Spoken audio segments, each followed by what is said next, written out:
Naiz irratian, bigarren kafea.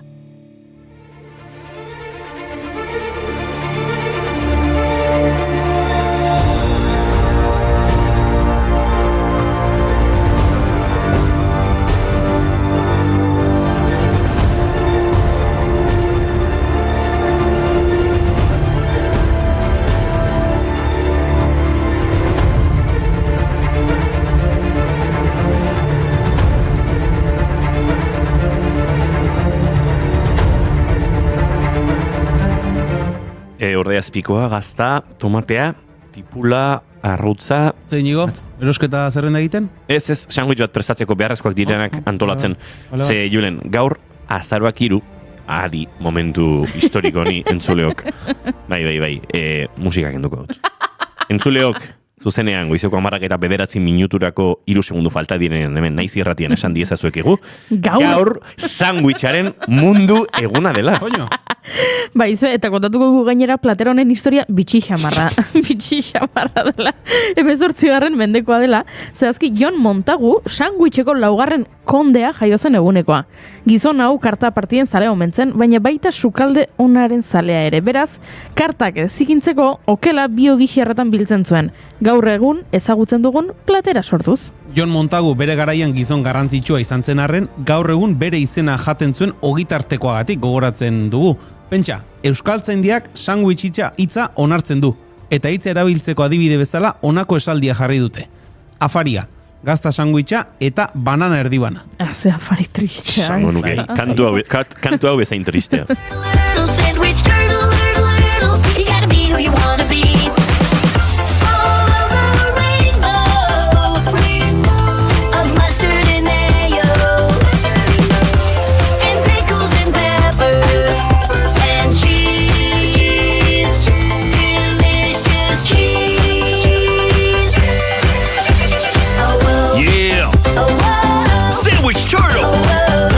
You ever give up.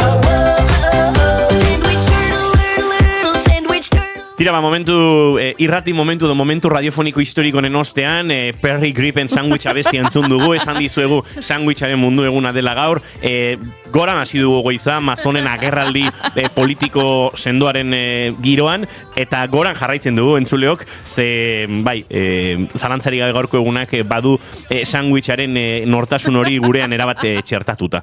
Gauza serioekin jarraituko dugu. Bai, begira, esan duzu goitik hasi dugula, baina tristetik ere bazuela, horreipatu dugun afari horrek, eta begira, egun tristea hoala hitzeko, bideitxo bat proposatu behar nizuen, beti gasi eta igotzen joan, goraino.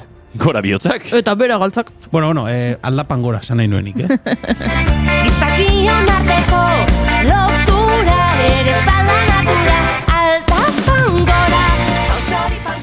Hasteko, teilatu gainera igoko gara. 1971ko azaroaren 3 Fiddler on the Roof, biolin jolea teilatuan filma estreinatu zen. Norman Jewison, Kanadar zinema zuzendariaren musikal film bat da. 1974ko Broadwayko Fiddler on the Roof musikalean oinarrituta dago, eta hauera berean Xolem Aleichem idazlearen Tevie esnesaritzaia pertsonaiaren kontakizunean oinarrituta zegoen. Bertan Chaim Topol, Norma Crane, Leonard Frey, Molly Payton eta Paul Mann aktoreak agertzen dira. Filmak 3 Oscar irabazi zituen, jatorrizko soinu banda onenaren Oscar saria, argazki egintza onenaren Oscar saria eta soinu onenaren Oscar saria. 3 Urrezko Globo ere irabazi zituen, film honetako If I Were a Rich Man aberatsa banintzake abestia mundu osoan ezagun egin zen. Big tall house with the rooms by the dozen, right in the middle of the town. A fine tin roof with the real wooden floors below. There would be one long staircase just going up, and one even longer coming down, and one more leading nowhere. Irago ondo, baina hala ere, gorago joanaiko nukenik. Teilatutik gora, 2850 metrotara joaten bagara, akaso mendiko gaitza jota, ospitalera joan beharko dugu, baina mereziko du. 1850 metrotara zer dago, Ekuadorreko hiriburua adibidez Quito, eta gaurko egunez, 1820 urtean, Ekuadorrek independentzia lortu zuen gutxi gora bera. Guayakilen akaskapenak akulaturik, kabildo ireki bat bildu eta Kuenkako independentzia zer izango zen zin egiteko plan bat prestatu zuten koentzaneoek. Ondoren gertaera historiko garrantzitsua erabakigarria izan zen 1822 maiatzaren 24erako eta Ekuador independiente baten eraketarako.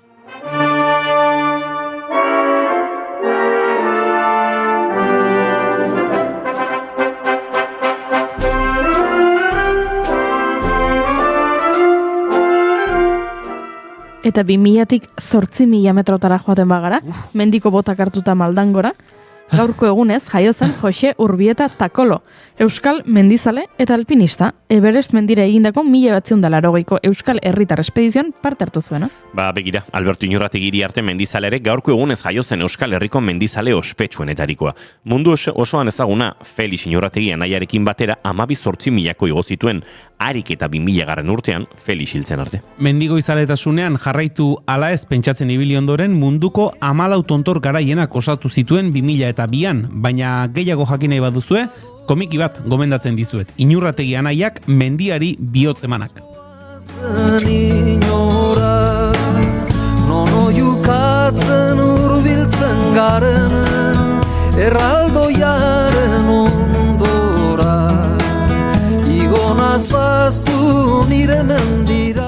Hala ere, Julen, gorantz baten hasi gara, eta badakit non amaitu nahi duzun. Ikusi dute efemerietan, bai. Goian, oso goian, gaurko egunez inauguratu zutela nazioarteko espazio estazioa. Ondo inigo alaxe da, bai, nazioarteko espazio estazioa, ingelesez International Space Station, edo ISS, bost espazio agentziaren proiektua da. Estatu Batuetako NASA, Errusiako RKA, Japoniako JAXA, Kanadako CSA, eta Europako ESA agentziena alegia. Nazioarteko espazio estazioa lurraren inguruan dabil orbitan, lurretik 360 kilometroko garaieran, eta 82 minututik behin lurrari itzuli bat ematen dio. 2000ko azaroaren 3tik, hau da, lehenengo tripulazioa sartu zenetik, beti izan du tripulazioaren bat barruan.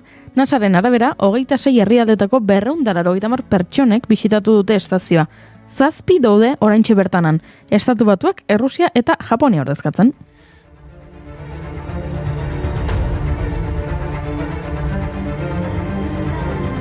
Orion Zure mapa galaktikoan dena prestau agurra zalantza eta egian nabeak piztu dira. Baina espazioaz ari garela ezin aipatu gabe utzi. 1957ko azaroaren 3an, hau da, gaurko egunez, Laika zakurra espaziora iritsi zen lehen izaki biziduna bilakatu zen. Sobietar Batasunak jaurtitako Sputnik 2 satelitean bidaiatu zuen. Atmosfera gainditzean bizirik irauteko baldintzarik ote zegoen frogatzeko jaurti zuten, tamalez ordu batzuen buruan hiltzen gainberotze baten ondorioz. Laika kalezakurra zen eta mundu mailako simbolo bilakatu zen. Ia bete lehenago 1957ko urriaren 4an, sobietarrek espaziora igorritako Sputnik satelitearekin, gizakiak sekula bidalitako lehen satelite artifizialarekin, aurre hartu zieten Estatu Batuarrei espaziorako norgehiagokan, eta Laikarekin hori berretxe egin zuten. 1961ko Gagarinen hegaldiarekin borobilduko zuten norgehiagoka. Para el lanzamiento interestelar estamos preparados. Houston, tenemos un problema, no vemos la luna. Nadie nos la enseña. Es verdad que el tiempo pasa mucho más lento aquí. Faltan años luz para volver a verte. Mandar una señal cuando salga de esta órbita mental. Para empezar voy a soñar. Tira, ezin gara espazioa baino gorago joan, beraz lur hartzeko unea iritsi zaigu, eta lurrera, oso lurrera jetxiko gara. Ostiraletik igandera Miarritzen egingo den Lurramaren 20. ekitaldia hitz egingo dugu Amaia Iribarrenekin. Puri-purian tartean ere izango dugu noski pelikulak, telesaiak eta dokumentalak gomendatzeko aukera. Eneko Iturbe espaziora begira jarri komentzeigu eta ni presnago apuntea gartzeko. Mexiko aldera ere joango gara, bertan bizi den Iñaki Lasaiturak hain bereziak diren egun hauek nola bizi izan dituen kontatuko digu eta. 2 ordu eskasean hau dena, Egingo dugu nolabait entzuleok azaroak 3 ditu gaur, eta astelena da, gora bihotzak bagaude prest zuekin bigarren kafea hartzeko. Ongi etorri guztioi, naiz irratian zarete.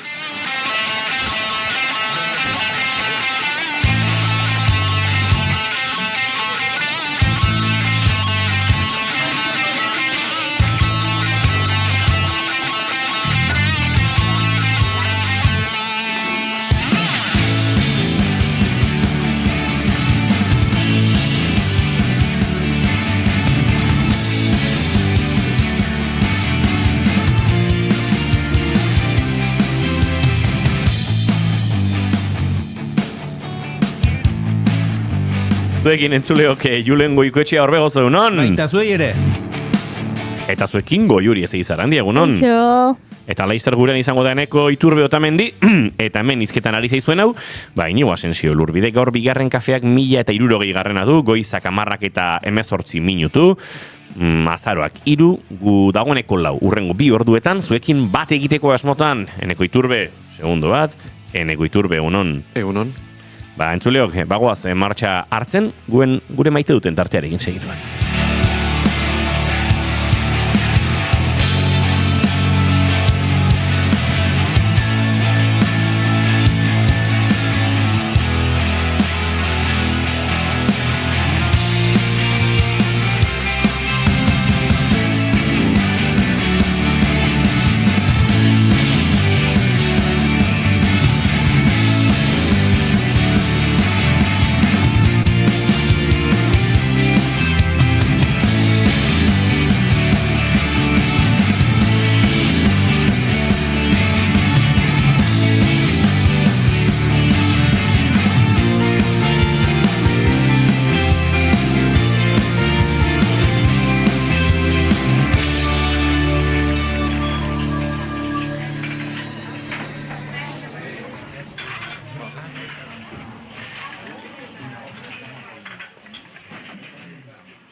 Goizeko 10:20 eta kantu batekin abiatuko dugu noski gaurkoa ere, eta ni gogoarekin geratu naiz laika kantua behar bezala entzuteko.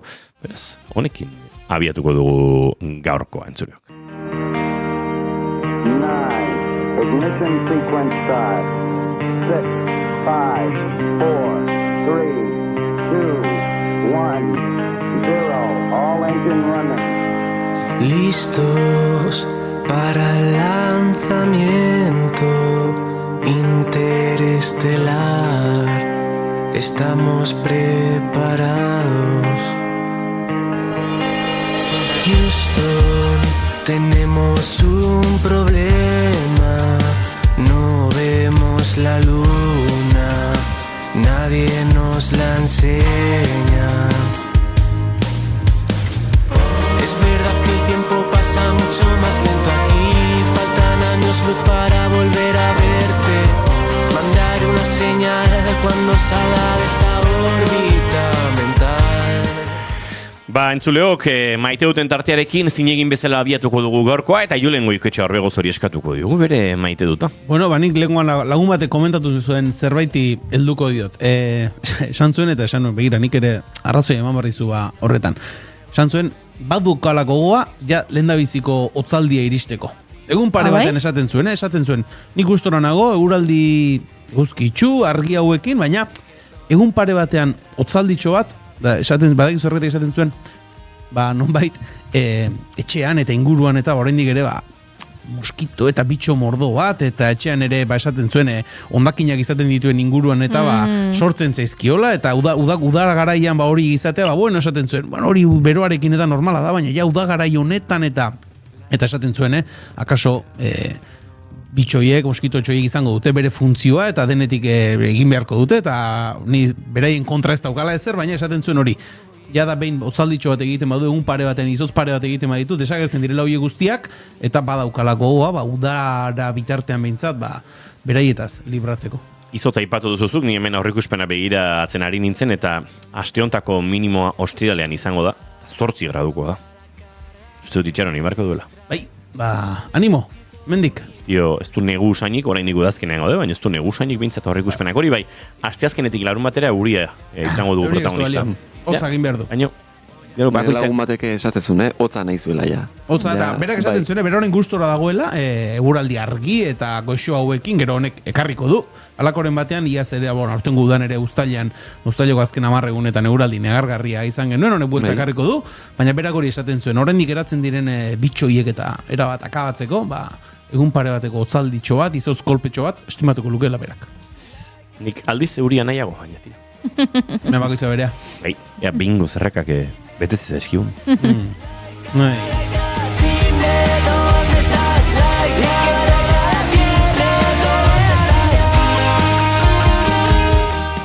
Eneko, zine zure maite duta?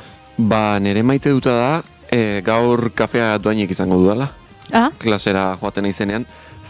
Asunto da, gure klasekideak eta lagunak denak oso futbolzaleak dira eta askotan futbolaz komentatzen. Futbolak komentatzen egoten dira. Eta gehiengoa errealzaleak dira, baina bat dago errealzalea dana eta errealeko jokalari bat gorroto duena. Esaten duena, nik jokalari honekin ezin dut, txarra da, ez dakize, eta orduan, gainontzeko klasekidek esan ziren. Jokalari hori zeinen kontatuko diguzu, klaro. Brais Mendez. Eta orduan gainentzekoek esan zioten, derbian berak gola sartze baldin badu, gainentzeko klasekideoi kafe batera gonbidatuko gaituzuzta, eta berak esan zuen ados zegoela, bazekiela ez zuela golik sartuko. Eta, gola sartu zuen. Miraria. Eta gor, kafea doainik. Baina tabernako izango da ez, edo makinakoa. Ez dakit. Hori ez zuen zehaztu. Ez da txarregia deustoko makina, badira txarragoak. Nik han klaseak ematerakoan bigarren kafea hartzen dute. Pentsa ez arden, eneko ikasle izan dute aurreko kurtsoan. Eta 11 aldiz eskaini nien kafea, ez diaten onartu. Eta apustura bat egin barko zuzuk ere. Bai. Baina kontuan ari nintzen hartzen, goizeko 8 10 gutxiagotan eta egoten zirela orako liskarak eta baten bat atetikeko ere bazan klasean, ez da? Bai, bazegoen bat, baina, berdin du. Diot gaur saltxe izango duzuelako. Kontua da kafea doainik hartzea. Batek edo besteak ordintzen badu eneko, kafea doainik baldin bada? Oida, ni nola naizen futbolzalea, nei berdin zait. Nei kafea doainik baldin bakat. Ni horrekin nahi guztu. Begira ze ondo.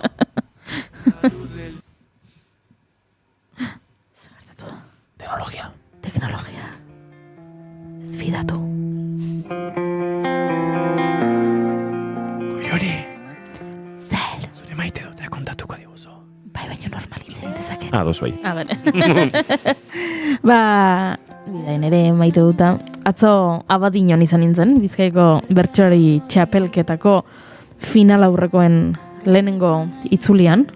Komplikatua da, Lehenengo fasea, bigarren fasea, itzuli bat, gero beste itzuli bat, nik gero galdu egiten naiz, baina atzo antxe izan nintzen, Abadiñoko probalekoan, esan bezala, Bizkaiko bertsolari txapelketaren arira.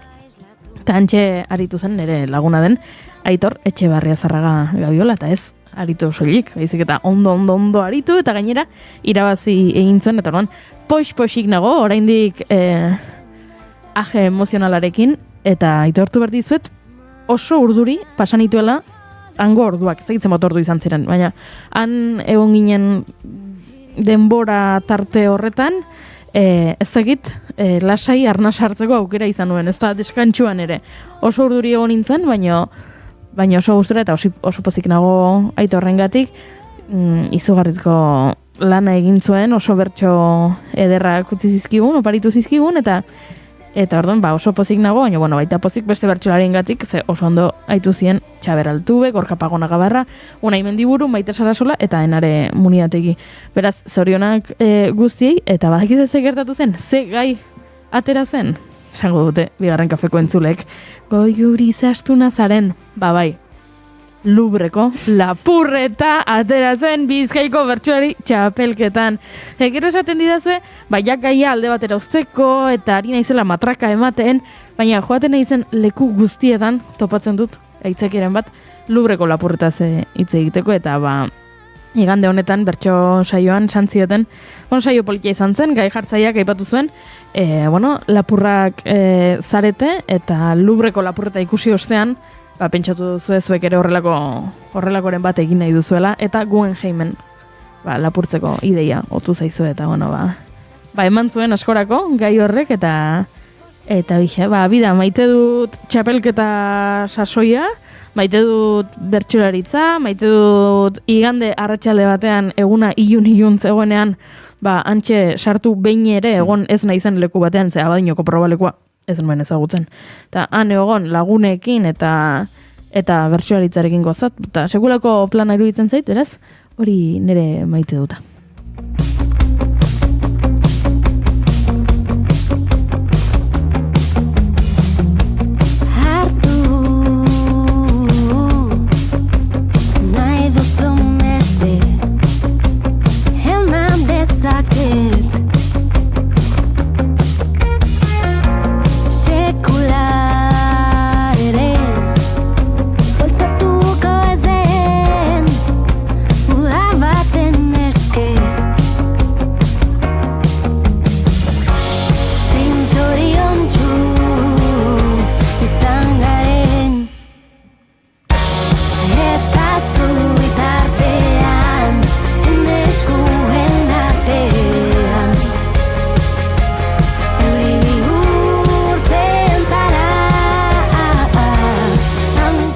Tira, hementxe gure txatari begirare jarriko gara, goizak 10:29 minutu dituen honetan Nekane Alzelaik esan digu egunon, astelenon denoi ze goxoa sandwich on bat. Egia esaten hasita leheno txiste egin dugu, baina nik oraintxe hola plantxatik pasatako sandwich bat, oinarrizko bat, Urdaiazpiko York eta gazta duen horitako bat, plantxatik pasata. Jango nik oraintxe gustora, Horrek bikini izena du, edo bikiniak arrautza dauka. Agian, nik esango nuke bikiniak agian arrautza daukala, ez da? Ez daukat bat ere argi, Sandwich basic bat, hola gozatzeko. Euskal Wikipedian begiratu dut. Bikinia da Yorkeko Urdaiazpiko eta gazta dituen moldeko ogia osatutako ogitartekoa. Hori da, basic bat, beraz. Bai, nik eraintxe gustora jango nuke, eta egia esan uste dut, gozea daukadala, daramadalako lau egun, janda edan, baina janda aurrera eta atzera, bisita asko izan ditut azken egunetan, nire taleki izan dago, eta lagun den Juanjo Falcon Toledotik bisitan izan dugu, lehenguan aipatu genuen hemen, Tadeo Urkola musikari, DJ, eta Lantzaroten bizi den Euskal Herritarra ere, hemen dira bilela, mexikar lagun bat izan dute bisitan egun hauetan, Karli, batzuk uste dut hemen, bai Goiurik eta bai Julenek ezagutzeko aukera izan dute, eta tira, nire maite duta, pixkaten norbaiten bisita jasotzen duzunean, zure bizimoduarekin egin behar duzun egokitzapen horri eskeniko diot, nola baita esateko. Ze norbait datorrenean, zure bizitzan, hor ja, kuadratu egin behar dira gauzak, pertsonari mexikarra balin bada, kuadratura hori are komplikatuagoa da. Badagoelako, euren kulturan, denboraren kudeaketa ezberdin bat. Eta bai, geratu zara 12 ez dakiz ere ingo duzula, baina pertsona horrek 12etan egoteko asmorik ez dauka. Eta parrandan luzatu balin bada, esnatuko da esatzen den. Garrantzitsua esan duzun hori, ez dauka. Ez berandutu egin zaio, ez dauka asmorik. Ez dauka, horrela da, baina benetan diote, eta hau ez da kritika bat, hau da zerbait kulturala eta beraien buruan kokatzea zaila egiten dena, eta niri zaila egin zaite, pixat ez taliatu dugu horren inguruan, nire lagunak esaterako nahizuelako bazkari bat antolatu atzo inguruko hainbat jenderekin, baina gero etzen esnatzen bazkari hori kudeatu eta prestatzeko, eta zen, baino, beti da pixat horrela ez. Bueno, nik urte asko ez, bidaia asko, hilabete asko pasa ditute Mexikon, eta dagoeneko ezagutzen dut ez, beraien idiosinkrasia eta beraien hori kudeatzeko modua, baina eta guztiz ere, pixka bate batzutan kosta egiten zaite hori guztia kudeatzea, eta beraz, egun hauek izan dira, pixkat kudeak eta komunikazio eta lanketa prozesu bat, eta, esango nuke maite dudala, nola baite, ondatik bizirik atera al izate hori.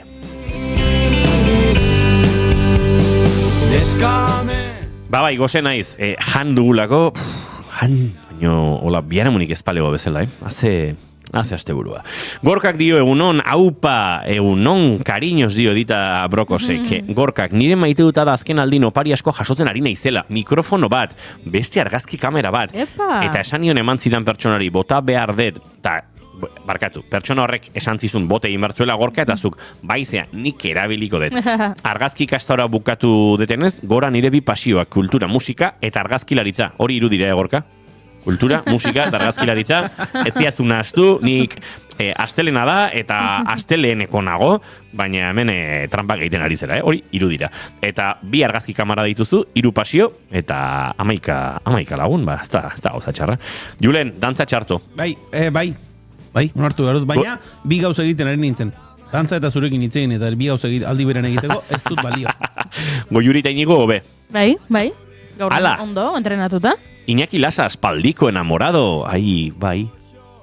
Modioz, joan da Iñaki Mexikora, Bai, egia da. Bai, Mexikora eskondu dela, Bai. aldaretik ez da pasa, uste dut ezkontza bere horretan ez dela egon. Ui, ez dakit, Baina uste dut gure hizkuntzak lausotasun eta egokitzapen hori behar duela, eta modioagatik beste hiri batera eta are gehiago beste herrialde batera baldin bazoaz, Mexikora eskondu zarela esatea uste dute erabate zuzena dela. Bai, Jessica ezagutu zuen eta ara joan zen. Jessicak Instagramen jarraitu nahuela? Gaur? Begira, pentsatuko zuen. Bigarren kafean jarri dira gurekin harremanetan Dia de los Muertos delakoarekin eta ni ere jarriko naiz Inigorekin harremanetan. Oso goza politia gertatu izan Jessicarekin, ze joan nintzen jotzera Mexikora, postal kolekzionistak proiektuarekin, baina bakarka, eta Mexiko iriko Euskaletxean jo nuen kontzertua, eta Iñaki Lasak bere bikote zenari abisatu zion, Iñaki Euskal Herrian zegoen, baina Jessica Mexikon. Eta ana gertu zen, eta nik mundu guztian nuen ezagutzen, baina orokorrean horrelako kontzertu batera joaten den jendea bada zure lagunen lagun, edo horrelako zerbait, Euskaletxeko giroko norbait, baina bazegoen neska bat bazirudina Mexikarra eta etzegoena inorrekin. Zein jote da, talako batean geratu zen horra begira, eta kaixo, Jessica naiz Iñakiren, ala! Eta orduan txe ezagutu nuen, eta gerora ja Iñaki aruntza joan zen, así que, apolita hau ere. Eneko egunon, Diegorkak, Julen, saiozu egunon, Egunon, bai. Julen, Durangoko dantza hori ondo inbeharrek. Julenek normalen, txukun xamariten dik, Egorka, gaur, beak esan dik, lanak pilatu intzaizkiola, baina normalen ondo haitzen dek. Izaro, atera do, Gabon kanta berri bat, bai? Ez, atera du bideotxo bat existitzen kanta batekin. Hori da, Izarok egin du, pixka bat, Maria Karaik egiten duena azaroan esaten dute, Maria Karai bizi dela izoztuta, eta soilik Gabon giroan bateratzen dutela Ozkaiutik, kantatzeko All I Want for Christmas is You, pixka bat Izarorekin antzekoa gertatu da, berak azken kontzertu egin ostean, iragarri zuen ez, etenalditxo bat hartuko zuela, eta etenaldi horretan, Ozkaiutik atera dute Izaro, kantatzeko olentzero. Koltzari koltza kantari ala, Memphis iriko neoiak enegan dira.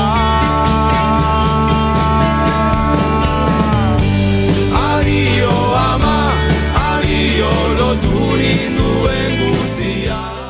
Horrelaxe, hotza ez den nahi Diegorkak, larun batean ona egin behar du Bilbon, eta mesedez horrela nahi nuke. Gora zure laguna, ez dakitzen, pentsatzen dut nire lagun mexikarra zari garela, Goiuri influencer, sandu hemen Gorkak. Influencerra naiz? Egin duzun influencer izateko? Ez dakit, nahiko nuke nik influencer baten soldata, egia esan. Lubreren gaia... lortu duzulako...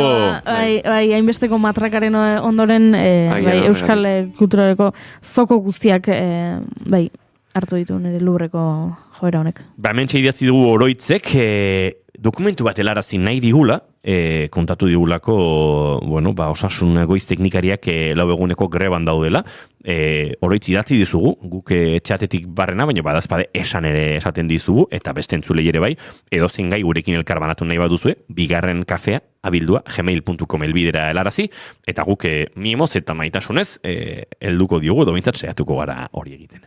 Eneko Iturbe, agurtuko zaitu du, gerora berriz ere gurekin izango zara, hori da. Eta guk aurrera goaz entzuleok, hain zuzen ere, lurramaren inguruan aritu behar dugulako, urrengo minutuetan. Goizeko 10:27, segundu bat barru, oraintxe, bagoaz zuzenean, naiz irratian.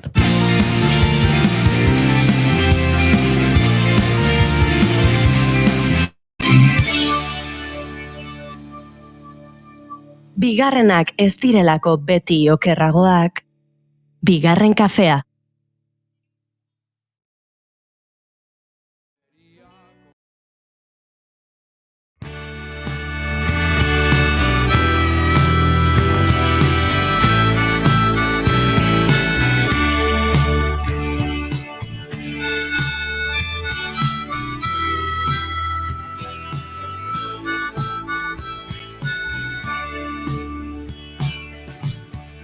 Txuri bat bezala aizen meneko 20 urteko ibilbideak ematen duen esperientziarekin eta pausarekin, baina aldi berean aurrera begira jarrita. Horrela dator Lurramaren 20. ekitaldia. Ostiraletik igandera bitartean Miarritzko irati aretoan laborantza herrikoiaren besta ospatuko da. Bihar ere laborari lemapean egingo da urtengo ekitaldia eta ohi bezala bete-beteko egitaragoa izango da. Laborantzaren egoera ezagutzeko aukera izango da alde batetik, laborariekin zuzeneko harremanak izanez, gai ezberdinen inguruko ezagutza zabaltzeko aukera ere izango da eskainiko diren hitzaldi eta tailerren bidez. Eta noski, aisialdirako tarte ere izango da. Ikuskizun, kontzertu eta nola ez, eskaintza gastronomiko oparo bategin eta guk, Lurramaren 20. ekitaldi honen xietasunak ondo ezagutzeko asmoarekin, Amaia Iribarren gonbidatu dugu bigarren kafera. Egunon eta ongi etorri Amaia? Egunon! Zer moduz gara? Untxa, prestatzen ari. Hori da, ez da, pentsatzen dut, ostiralean hasiko den ekitaldi horretarako, aspalditik hariko zaretela lanean, eta jada azken xietasunak zehazten hariko zaretela. Bai, hori da, urte bateko lana da, eta orain muntaketa eta astea dugu, dena prestizaiteko ostiraleko. 20. ekitaldia Amaia aipatu dugu, 20 ekitaldi asko dira, jada ondo egonkortutako hitzordu bada Lurramarena, oraindik ere 20. ekitaldi izanagatik, Lurramaren atarian gauden honetan, Lurramaren astean gauden honetan, urduritasuna sentitzen da? Bai, pixka bat, baina 20. edizioa berezia izango da eta sorpresa inditzekin, baina pres gira. Konta iguzu, zergaitik izango da berezia 20. ekitaldi hau? Deia lehenik pixka bat esplikatzeko Lurramaren helburua zer zen. Lurrama sortua izan zen laborantza ganbarak zuen sortu, elkarteak. Eta hemen Ipar Euskal Herrian, ohartzen ginen kostaldean hiriak zirela eta junt etxalde guti, eta aldiz barnek aldean laborariak eta etxaldeak zirela, eta bien arteko lotura egiteko parada edo gogoa zuen Lurramak, eta 3 egunez, orduan pixka bat bien arteko zulo hori betetzeko asmoarekin da Lurrama, eta hiriko jendeari ere gure bizia, laborarien bizia eta gure produktuak aurkezteko parada da. Eta, bai. Esan? Eta urten beraz 20. edizioa da, 2026an zen lehen edizioa, eta beraz 20. edizioa da, beti 25.000 jende etortzen dira, eta aurten errikomitatua Euskal Herria dugu, eta gaia biak ere laborari. Amaia, esan duzu, nolabait ere helburua bazela, barnealdetik edo etxaldeak zeuden lekuetatik, irira gerturatzea, laborantza irira gerturatzea, esango zenuke harreman hori edo konexio hori lortu dela? Erdizka, janezake, alere laborariak saltzen dugu, gure produktuak saltzen gira saltzen kostaldean, baina pertsona hainitzek, hemen iparaldean badugu hainitz jende kanpotik etorria dena, eta pertsona hainitzek oino ez dute bortxaz ezagutzen ze laborantza mota baden hemen Euskal Herrian. Eta guk zinez defenditzen duguna da kanpoko hazkuntza, kalitatezko produktuak eta laborantza herrikoia. Aipatu duzu, Amaia, zuen helburua ero badela, nolabait ere laborarien produktu horiek hirian saltzea. Laborantza ereduaren inguruan jardun gindezke, baina hemen garbi dagoena da, garbi daukazuena da, Lurramak hasieratik garbi izan duena, eredu zehaz bat, eredu jakin bat, eredu jasangarri baten aldeko apustu egiten dela. Bai, hori da. Helburua da zinez, hiru etxalde tipi eta 3 laborari egi batean, ez eta etxalde handi bat eta bat bakarrik, nahi dugu ere laborariak duinki bizi ditezen, eta laborariek dute ere pixka bat zaintzen ingurumena edo majazten, kanpoko hazkuntzari esker ingurumena, eta hori guztia da pixka bat esplikatu nahi ere Lujama denboran. Zein da gaur egungo 2025 urte honetako argazkia Ipar Euskal Herrian laborantzari dagokionean, Amaia?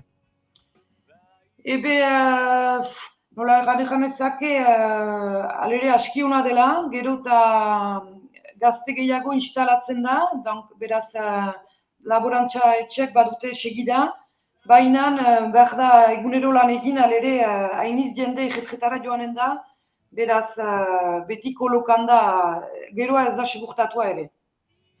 Eta zentzu horretan, aurtengo leloa aipatu dugu, bihar ere laborari izango dela, esaten ari zarenaren bidetik doa hori, esan nahi dute, bihar ere izango baldin badira laborariak, gaur egun hori ere landu behar dela, eta aipatu duzuna, belaunaldi aldaketa, belaunaldi errelebo horretan ere, jarri behar dela fokua. Bai, hori da. Beste arloetan bezala, gazteak badirelarik dinamika eta geroa segurtatzeko beharrezkoak dira gazteak, eta nahi dugu ere pixka bat gogoa sortu, behar bada laborari seme alaba ez dire nahi ere, esplikatu zer den gure lana, zer nola pasatzen den.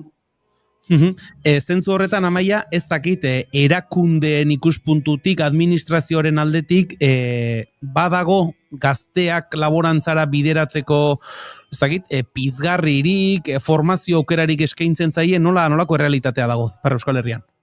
Bai, laborantzan txartzeko hainitz formakuntza existitzen da, erakundeak ere diru laguntzak emaiten dituzte instalatzeko, baina, behar da ino lan egin, hemen egoaldean bezala pentsatzen dut, baina lujari buruz eta luja eskuratzeko gazte eta ez bada etxalde bateko auja, biziki zaila da. Eta zentzu horretan, gazteek esaten duzuna ez, formatzeko aukera badute, eta leku guztietan eta horrelako lanbideetan gertatzen dena, Amaia, ordu asko eskaini behar zaizkion lanbidea dira, hemen ere bokazioa garrantzi handigoa duen zerbait izango da, noski? Bai, segur da, hainitz lan egun biziki lodiak direla eta biziki hainitz lan egin behar dela, baina alere, gaur egun behar bada gauzak pixka bat aldatu dira, ez dakit gure generazioak ere galde egiten du, kanpoan beste gauza batzu egiteak, eta beraz hor aurkeztuko ditugu ze baliabide baden pixka bat bokazioa bada, baina alere denbora hartzeko eta beste gauzak egiteko parada bada ere. Ipar Euskal Herriko ereduaz ari gara, hegoaldean ere somatzen dira, badirela lehen sektorearekin, laborantzan, abeltzaintzan ari direne gazteak. Zentzu horretan, Amaia, aurtengo eskualde gonbidatua nolabait ere Euskal Herria bere osotasunean hartu duzue, sormarkak erdigunean jarriz eta bidasoaren bi aldeak ere nolabait ere erdigunean jarriz, nondik nora dator, aurtengo eskualde gonbidatu Euskal Herria bere osotasunean izateko ideia hori? Bai, beste edizio gehienetan Frantziako euskaldeak ziren, lotua baita tokiko sindikatuari, eta 2021 batean Nafartarrak etorri ziren deia, eta urten 20. edizioa pixka bat, guretzat gauza importantea baitzen, egin nuen Euskal Herria argitan eman, eta pixka bat mugak hautsiz, eta guk ere gure artean elkar ezagutzeko eta bakotxaren egalitatea ezagutzeko parada izanen baita. Urtean zehar, Amaia, bestelakoan harremanak mantentzen dituzue, esan nahi dut hor aipatzen duzu, bidasoaren bi aldeetan, hegoaldeko eta Ipar Euskal Herriko laborari eta arlo honetan ari zaretenek elkarrekin harremanak mantentzen duzue? Badira EH kolektiboa Euskal Herri mailan ari direnak, etxalde ere, badira hola zonbait elkarte eta mugaz gaindiko lana egiten dutenak deia. Laster sartuko gara pixka bat, aurtengo lurramak esan duguna, ostiraletik igandera bitartean Miarritzeko irati aretoan garatuko den lurramaren inguruko egitarauaren inguruan, baina hor badituzu, nolabait ere bi figura urtero omen aldi edo aitortza moduko bat egiten diozunak, Gazama eta Gazaita figura horiek dira. Amaia, konta iguzu lehen da bizi, zer diren Gazama eta Gazaita?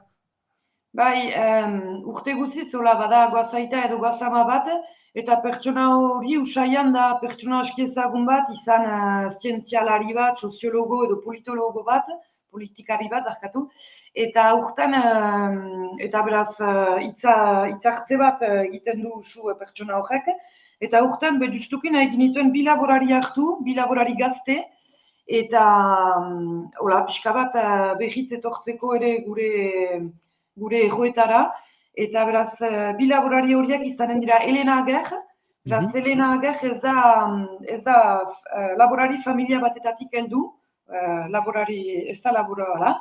10 urtez baratzegintza biologikoan langile izan da, eta hor 2021 batetik goiti Baigorrin instalatua da, eta jateko sagarrak ekoizten ditu. Iparraldean lehena da.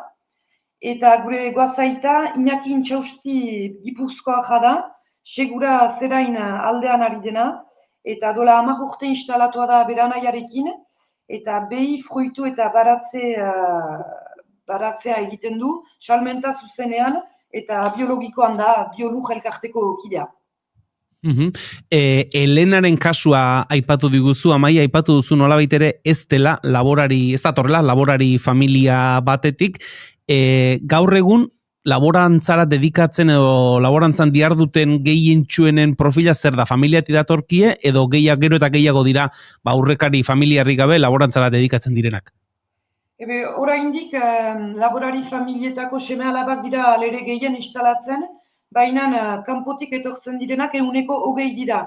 Beraz, gero eta toki gehien hartzen dute, gero eta gehiago jende motibatzen da, eta horieri ere ajera ona egin behar da, motibatua baitira, eta gero eta jende gehiago bada ez dena laborantza mundutik etorria. Pixkanaka egitarauan sartzen hasita, Amaia, hitzaldi asko izango dira, mahai inguruak, tailerrak, bestelako ekitaldiak ere bai. Aipatu dugu urtero lurramak izaten duela lelo bat, aurtengoa bihar ere laborari izango dela. Ez dakit, antolatzen diren hitzaldi, tailer eta horrelako jarduerak zer izaten dira? Urteroko lemaren inguruan edo gaitegian hitzagoa izaten da? Alere, urteroko lemaren inguruan izanen dira hitzaldiak, eta hor beste bizpairu gai ere aipatuko ditugu pixka bat Euskal Herriaren bi errealitateak ulertzeko gisan. Eta zentzu horretan, askotan aipatzen da, erakunden aldetik lehen aipatzen aritu gara, formaziorako aukera badela, erakunde laborariekin nola jokatzen duten ikusteko ere, horrelako espazio balio dezakete oso modu anitzean lantzen delako laborantzaren alor guztiak lantzen direlako, erakundeetatik, arduradun politikoen aldetik, zer nolako tratua jasotzen duzue, laborariok? Lujamara lere etortzen dira, erakundetako pertsonako, jaurten ostegunean izanen da debate bat justuki instituzioetako pertsonekin, eta ajera ona egiten digute, eta gu gure eskaerak ere pasarazten ditugu Lujama denboran. Pentsatzen dut, Amaia, hitzaldiak formato bat izan daitekeela, bestelako tailerrak ere bai, publiko alik eta zabalenaren gana iristeko mota ezberdinetako jarduerak antolatzea ere garrantzitsua izango da, ezta pentsatzen dut, nolabait ere jendea erakartzeko, hitzaldia bakarrik egonda kaso komatxoen artean naiz eta gaiak interesgarria izan bate pentsa dezakela apur bat, ez dakit astuna edo egin litekela eta zentzu horretan bestelako ekitaldiak ere, beste formato bateko ekitaldiak ere antolatzen dituzue. Bai, zinez Lujaman hainiz gauza pasatzen dira, gure webgunean ikusten alduzue, baina pixkat esplikatzeko nola den, irati aretoan da Miarritzen, beraz animaleko areto bat da, eta hor badira hainbat gune, aurrentzat badira animazioa hainitz, kanpoko eta barneko xoko bat baita, landare gune bat bada ere, eta naziei buruzko animazioak badira gaztaina, sagarra, garagardoa, Gero bada beste tokiko ekoizpenen, etxe ekoizpenen merkatua bada, eta hor aurten beraz 7 probintzietako laborariak izanen dira, denak kalitatezko desmartxa batetan engaiatuak direnak, eta aurten ere merkatu hortan, hemen AOP deitzen da eta DOP uste dut gazteleraz, sohmarka horiei buruzko piskat main berezi bat izanen da, eta Idia Zabal, Ejonkari, eta hemengo Kintoa, Irulegi eta horiek presente izanen dira. Gero bada ere animalean erakusketa bat, tokiko ahazak izanen dira, eta hor egunero tailer desberdinak badira, beraz erakusteko pixka bat gure bizian nola den, hor ahuntzen deiztea izanen da, ardi hile moztea, artzain txakukan erakusteko parada ere. Gero biztan dena hitzaldiak, eta jateko toki desberdina initz izanen da, dena tokiko ekoizpenekin egina, beraz, xutik jateko talo, hamburgues eta historio, gero tokiko garagardoak eta arnoak, eta bazkariak izanen da, bazkari eta afariak. Hori esateran indoan, horrela festarako aukera jartzen zaigunean, Euskaldunok normalean, janedanerako joera ere izaten dugu, eta errazagoa izaten da, jende erakartzea janedanerako eskaintza zabala jarritakoan, eta zuk esan duzuna, guztia bertako produktuarekin hori ere pentsatzen dut, jendea erakartzeko tresna egokia dela. Bai, biztan dena, eta erakusteko ere zinez bizitzen aldela, eta gure pestak ere tokiko produktuekin egiten alditugula. Eta gero animazioak ere badira, kontzertu, txaranga, dantza ikusgarri, egun biziki beteak dira. Zentzu horretan, Amaia, bihar ere laborari lema horri berriz ere helduta, ez dakit, Lurramara inguruko ikastetxeetako ikasleak eta hurbiltzen ote diren, jada gazteetatik saiatzen ote zareten, ez? Gaztetxoei ere, erakustea, nolakoa den laborarien bizitza, akaso gaztetxoietako maten familietan ere izango dira laboraria, baina ez dakit aurrekin, ikasleekin lanketa berezirik egiten ote duzuen. Bai, ostiralean aurren eguna da, eta inguruko eta askilguneko eskola, ikastola eta hainitz etortzen dira ikustera pixka bat nola pasatzen den Lujaman. Badira filmak, lanketa berezi bat egina da ere laborantza lizeoko ikasleekin. Aurten testu batzu idatzi dituzte, imaginatuz 2050an zer nolako laborantza izanen zen. Eta bai, entzatzen gira zinez adin guztietako jendea onkitzen. Eta bukatze aldera, Amaia, esan dugu, 20. ekitaldia, aurtengoa Lurramak, pentsatzen dut orain aurtengoa egitera zentratuta egongo zaretela, aurrera begira, ze helburu, ze erronka ditu, Iparralde Euskal Herriko laborantzak? Guk nahi ginuke, alere instalazio tasa dizikiona barin bada ere Iparraldean, laborarien, 50 urte gorako laborarietan, eguneko 50ak ez du segidarik bere etxaldean, beraz, nahi ginuke alere zinez, gero eta laborari gehiago izaitea, eta laborantza, kalitatezko laborantza segidezan. Hori esan da, berriz ere gogoratuko dugu, azaroaren 7, 8 eta 9 Miarrizko Irati aretoan, Lurramaren 20. ekitaldia ospatuko dela, lurrama.org webgunean ekitaldiari buruzko informazio guztia, egitaraua, bertan izango diren ekintza guztien inguruko xehetasunak, eta bukatzeko, Amaia, garbi utzi behar dugu, edonorrentzat ateak irekita daudela, hau ez dela bakarrik laborantzan diardutenentzat, baizik eta laborantzaren inguruko interesa duen orok ateak zabali dituela. Bai, biztan dena, gure helburua da zinez gizarteko edonor gindadin, eta deneri idekia da denentzat bada zer egin eta zer ikusi. Amaia Iribarren, eskerrik asko, gaurkoan 2. kafera hurbiltzeagatik, pentsatzen dut, egun lanpetuak izango direla, baina zuek ere aldu zuen neurrian, disfrutatu Lurramarekin.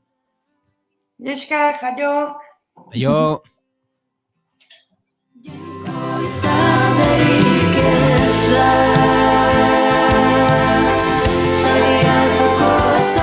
Amaia Iribarren agurtu berri dugu, Lurramarako gonbidapen hori ere luzatu gure entzulei, eta Olai Entziarteren bildotxa kantuarekin egingo ditugu hurrengo minutuak, entzuleok segituan, azken ordukoari ere helduko diogu estudio zentraletan Garazi Castaño lankidea prest izango dugu eta.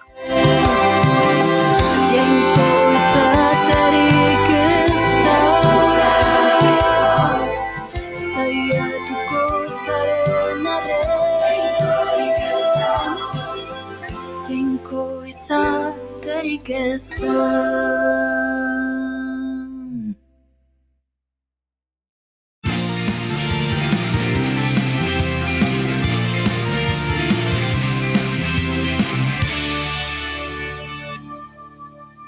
Emaiozu bigarren aukera bat egunari. Naiz irratian, bigarren kafea.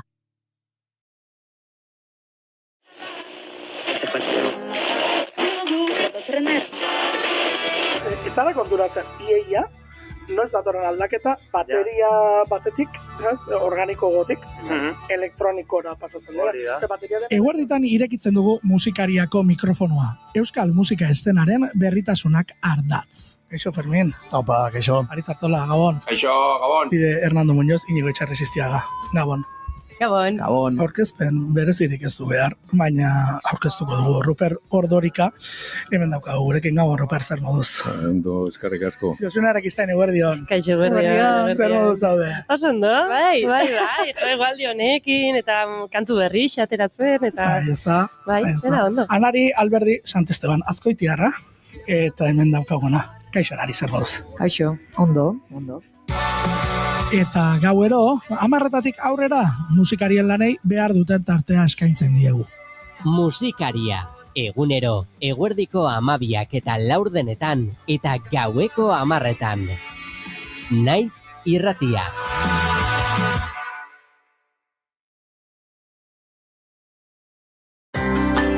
Gizonezkoa zara, seme-alaba bat edo gehiago duzu eta 2021 otsailaren 4 ondoren jubilatu zara? Adi, zeren Europako Justizia Auzitegiaren azken epaiaren arabera, zure hileko pentsioa 35 euro igo daiteke seme-alaba bakoitzeko. Jarri harremanetan Ema abokatuak ekin. Tolosan 611 411 868.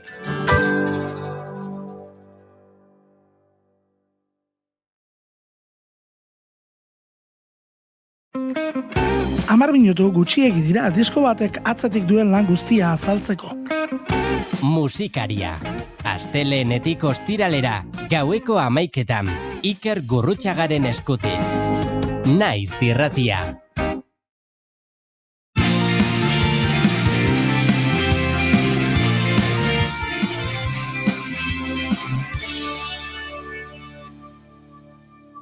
Emaiozu bigarren aukera bat egunari. Naiz irratian, bigarren kafea. Entzuleok segundu gutxi eguerdiko 11:00 izateko eta bagoaz esan da bezala estudio zentraletara, Garazi Castaño egunon. Badiru diztugula Garazi Castaño entzuten, saiatuko gara behar bezala hau berreskuratzen, orain Garazi? Ez dugu Garazi entzuten, saiatuko gara egoera hau lehenbailen konpontzen entzuleok eta zuengana joko dugu segituan, azken orduko hori guztia bilduta. Naiz irratia entzuten ari zara. Bilbo aldea, 92.2. Gasteiz eta Arabako lautada, 91.5. Donostialdea, 93.8. Gernika, 96.7. Leitza, 95.1. Bortziriak, 103.1. Urola, 91.8. Goierri, 102.2. Legazpi, 94.6. Naiz irratia.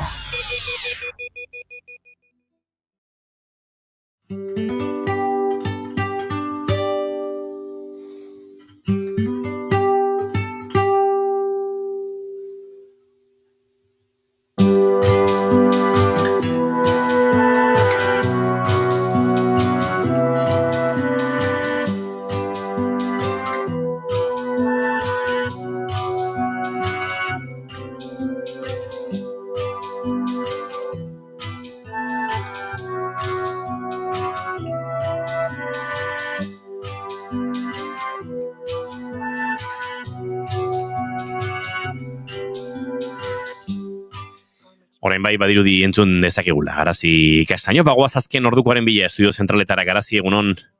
Egunon bai, eta oraingoan bai kultura albisteari zabalduko diogu tartea segidan, azken orduko hauek aipatzeko. Angel Ertxundi omenduko baitute, Irun literatura sarien 56. edizioan. Garezi Kamio, Carlos Linas Asoro, Mario Marin eta Marina Casado izango dira sarituak, baina esan bezala, azaroren 22ko ekitaldi horretan, Angel Ertxundiri ere eman nahiko diote eta eskiniko diote, aitortza hori. Horrez gain esango dugu, Garazi Kamiori, Moebiosen ertzak Euskarazko Leberriagatik eman diotela saria, Carlos Linas Asorori Euskarazko poesiaren atalean bazterru utzien lanagatik, Mario Marini gaztelianezko Zemeika Eleberriagatik, eta Marina Casadori gaztelianezko poesian Un mar que nadie mira lanagatik. Horiek kulturarloan eta nazioartean aipatuko dugu palestinar baten tortura irudiak zabaldu zituen fiskaloia atxilotu egin duela Israelgo poliziak, ostiralean bere dimisioa aurkeztera behartu zuten eta igandetik zeraman desagertuta.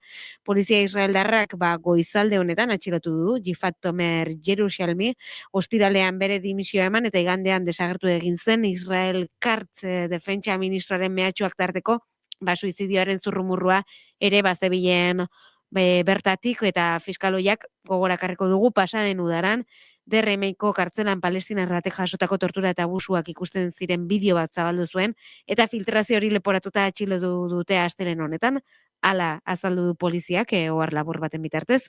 Badirudi bigarren atxilotu bat ere badagoela, Matam Shalom koronela, ejertzituko fiskal oi nagusia, Tomer Jerusalemnikin batera, epaiaren aurretik pasatzea espero da, ikusiko dugu gaurko gunean den, hala ez. Bestelakoetan, aipatuko dizuegu, lasai direla errepideak une honetan, beraz, hori etxekazken ordukoak. Eskerrik asko Garazi Castaño eguerdiko 12etan informazio gehiago izango dugu hementxe, naiz irratian eta bagoaz aurrera gozo gainera. Gero arte. Hain gozo ezkoaz, baina bagoaz ez pentsa.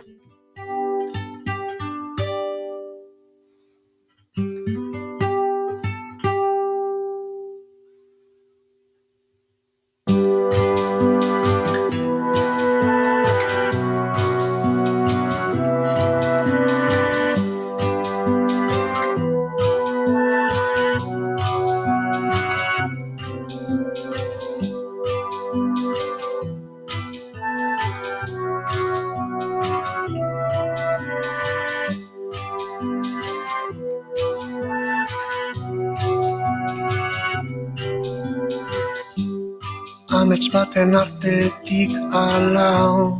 Entzuleok, berriko gertatu zaizkigu gauza xelebre xamarrak, eta da, sandwicharen nazioarteko egunean, sandwich bero-bero batzuk, iritsi berri zaizkigula. Broma izango da.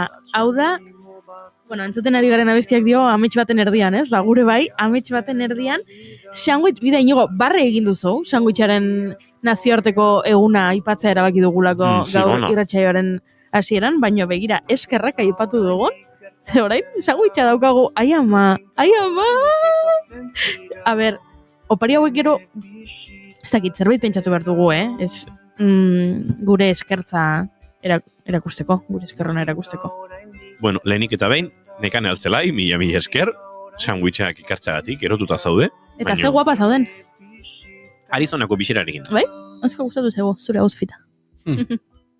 Jantza, Julen, jantza. Ni hau bete hortz nago. Bani hau bete sandwich, no. Bueno, nik itxaron egin dugu pixka bat beroa dago. Horrelako gauzak, irratiare magia hau da azkenean, ez? Zerbait aipatzen duzu eta... Begira, bazegoen, elkarrizketa batean One Direction taldeko kide batek aipatzen zuen konturatu zela, bera, benetan ospetsua zela, esan zuelako behin, esnatu zela, eta ez dakit, bera gaztea zela eta Twitterren edo zer gauza jartzen zuela. Eta egun hortan jarri zuela, ze txarra den esnatu eta etxean esnerik ez duzunean gozaltzeko. Eta behi bat ekarri zioten. Baina hori jarri zuela... Eta banketa txiki bat gizteko. Barkatuko Juri. Hori pentsatuz, graziosoa zela edo jendeak ere ulertuko zuela bere min hori, baina ez zuela espero. Zer gertatu zen? Da zer gertatu zen? Handik 2 minutura bere zale bat agertu zela bere etxeko atarian esnearekin. eta etxeko atarian utzi ziola, eta orduan konturatu zela bea benetan, Famatua zela. famatu, egia da oso famatuak garela, ze hau, asteko jendeak badakin nun bizi nahi zen, eta nik zerbait idatzi eta 2 minutura hori ekarri dit. Eta elkarrizketatzaileak James Corden aurkezla zen, eta James Cordenek esan zion, hau erabili egunero, ez? Hau da, esnatu eta idatzi, ez dago zer okerra horik, esnatu eta konturatzea, baino, bizikletarik ez duzula. Eta bizikleta bat ekartzen dizuten, edo, ze txarra den, esnatu eta konturatzea, sandwichik ez duzula gozaltzeko, eta sandwichak agertuko zaizkizu etxan, hori gertatu zaigu. Zesan nahi dut honekin, One Directionen ospearen pare gaudela? Bai. Gainetik, nola parean. Gainetik. Momentu honetan, nik esango nuke gainetik, ze One Direction ez dago. Egia da, ez da existitzen jada.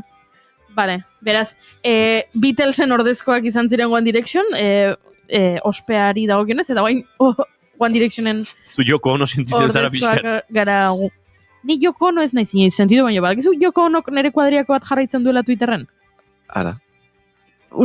Beti pentsatu izan dugu, nahi gabe konfundituta beste izen baten bila zebiela, baina Yoko Onok nere kuadriako bat jarraitzen du Twitterren. Flipatzen nahu, Ni bizitza eman dit sandwich honek. Oso hona da, gainera arrautza dauka. Nik esango nuke gainera, momentuan egindakoak direla. Bai, etxean egin berri daudela. Beroak daude. Bai. Hau da, irratiare kale parean egitearen magia. Lehengo baten etorri zen Tolosako Aldezarreko dendari bat esan zigon, ikusten dut hor daukazuen landare hori Julenen atzean dagoena. Pixkat, makalduta dagoela eta opari bat ekarri dizuet eta landare bat ekarri zigun. Hor daukagu, pertxeroaren erdian, ubikatu dut eta ni oso arro nagon ere... Ez da baino gobeto zeinduko duzu, ez da? Landareak diseinatzeko joerarekin. Horrek uste dut bizirauteko baldintzak ez dituela hain sensible. Ez du zer behar. Ez da gitu. Kaktus bat erilko genuke. Hil genuen kaktus bat, Julen. Ara? June Romateti... Ze labanka da tonuan geratu zaio. Hil genuen kaktus bat. Ez da gitzer esan nahi du, no? June Romateti bargureneko paritu zigula kaktus bat eta hil egintzela. Hori esan nahi du. Literalki. Zertzen beltza? Juneko paritutuko izateko. Kalabera txiki atzuki. Hil egin genuen kaktus bat, Juri. Hartzen diazu, ez uste gorpegia. Hil egin zen. Ez genuen hil. Barkatu kaktus horrek gure zaintza behar zuen eta ezkenion eman. Beraz, ardura badaukagu, kaktus horren ez biziraute horretan. Bale, bai, hoixe. Lehen esan dut One Directionen pare gaudela, ez. Gaude, Mazonen pare, eta Isabel Díaz Ayusoren pare. Izen bat eriotza dauzkagu gure... Dimisioak orkesteko momentu iritsi zaigu. Vale. Dimisioa. Pixat me zer. Amazonen dimisioa. Bueno. Izan da, lotxagabea. Urteak dara matza, lotxagabea izan. Zeak, Jesus, Matutek idatzi du. Miserablea izan zen, eta miserable gisa, esan du agur. Miserable, beti miserable. Lako zerbait txokatu du. Zein goxoa dago, ez da? Agian ez da oso bateragarria sandwicha jate eta irratsaio bat egitea. Viaje arramantziok. Suposatzen dugu goxoa dago, la behintzat. Viaje arramantziok. Nik Imanolekin elkarbanatuko dut puri-purian atalean. Hori pentsatu dut. Oso ondo. Gizara joan daukagu, gero eta plakogo dago, eta...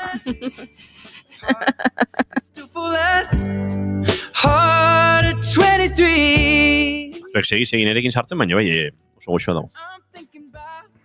Bueno, baina jarraitu beharko dugu irratxea. Bai, baina momentu honen ostean, goaz, eneko Iturbe kontatu behar digu. Kontatu horretzigu bitxikeria batzuk. Bai. Nik aipatut mendia eta espazioa.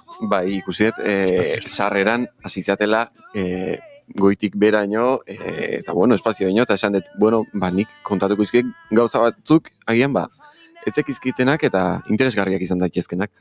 Eta lehenik eta bain, esango dut, hasiko gara, lurretik espazioraino, bale? Gero ez eta urrutiago juten. Eta SpaceXen Falcon batean joango gara? Enekoren aurpegia izan da. Alerta friki, barkatu. Julen, ez dut hitz bakar bat ere ulertu. Hori izan da aurpegia. Segi zurean eneko ondo. Guazen, eneko guazen. Nondik neurtzen dugunaren arabera, Everest ez da munduko mendirik altuena. Ez. Mauna Kea sumendia da, hau Hawain dago, mendizuri esan nahi du hawaiieraz, eta 10.000 Zeizen ona, sumendi batentzako, ez? Maunakea. Bai. Jarrik asko. Sandwicharen efektua. 10.203 metro neurtzen ditu, baina nola urazpian azten den mendia, 4.213 metro ditu, gainazaletik. Urazpian gehiago dago, gainazalea bainago. Hori da. Eta, oroar, maunakea, leku ezin hobea omen da, astronomiarako ze, gailurra atmosferan 140 baino gorago dagoenez, urteko 300 egun baino gehiago, oskarbi dago, eta orduan, astronomiarako erabiltzen da, tontor hau gehien bat. Aha. Gaur egun itzalita dago, sumendia orduan, Komeni, bestela. Bai, bezala zeltxo. Orain hitz egingo dugu, inoiz eskalatu ez den mendirik altuenari buruz. Hau da, Kankar Punzum, eta hau Butanen eta Txinan kokatua dago, munduko 40. mendirik altuena da, 7.570 metrorekin.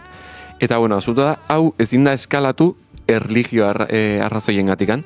Ze Butango gobernuak debekatu egin zuen 1994an 6.000 metrotik gorako mendiak igotzea, eta 2003an mendiak igotzea debekatu zuen.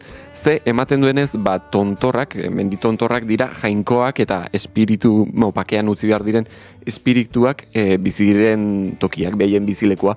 Eta ordura arte, inork mendi hau igo ez zuenez, oraindik inork ez du igo, eta denbora batez behintzat, legeak jarraitzen duen bitartean, ez du inork igoko. Sedentarismoa sustatzen, Butango gobernua. Ez, egia da, Butanen oso zorrotzak direla, adibidez turismoarekin, eta urtean, zuk ezin duzula joan, ala nola Butanera, eta mugak dauzkatela, eta zorrotzak direla, bidaiatzen duen pertsona bakoitzak ez dakitzen bat diru utzi behar duen geroan herrialdean, eta horrela turismoa oso mugatuta daukate, eta arrazoi espiritualak izango dira baina ziur naiz baita ere hori erabaki zutenean buruan bazutela, orain Everesten turistifikazioarekin gertatzen ari dena, hori saiestea. Bagian. Evereste, esan duzu, espiritualtasunean oinarritzen direla, baina kopuru zehaz bat, diru kopuru handi bat utzi behar turismoa egitera joaten zaren, ez da? Ez, mendiena... Oso turismo espirituala, no. Ez zia, zaulerto. Mendiena esan dueneko arrazoi espiritual batengatik dela, ez dut esan nik turismoarena arrazoi espiritualengatik denik. Turismoarena da, turismoarengatik, hau da, ez dutelako nahi Donostian gertatzen ari dena adibidez.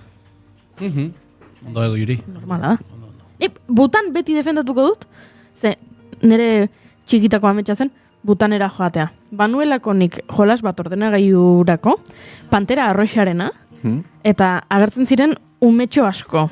Ume horiek bizi ziren, bizi ez, udalekuetara joaten ziren, eta umea zen bakoitza herrialde batekoa. Eta ordan zuk jolasean deskubritzen zenuen herrialdeari buruzko informazio gehiago bat zen. Eskoziako ume bat zegoen, eta orduan Eskoziako ohitura zaharrak eta horrela agertzen ziren, eta Butaneko ume bat zegoen.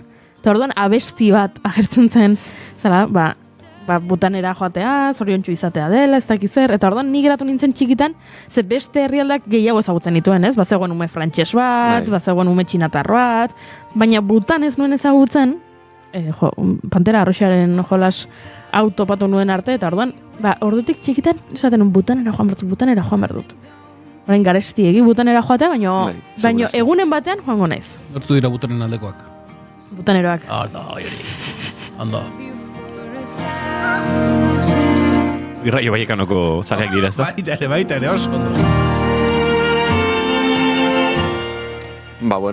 Orain espazioa eta mendiak lotzen dituen une batera iritsiko gera. Ze espazioera bidaiatu eta Everestera igo den pertsona bat dago, biak egin dituena. Eta hau da, NASAko astronauta bat, Scott Paradzinski. Baina, bera, igo da, edo, satelite baterik bota dute uzturrenik.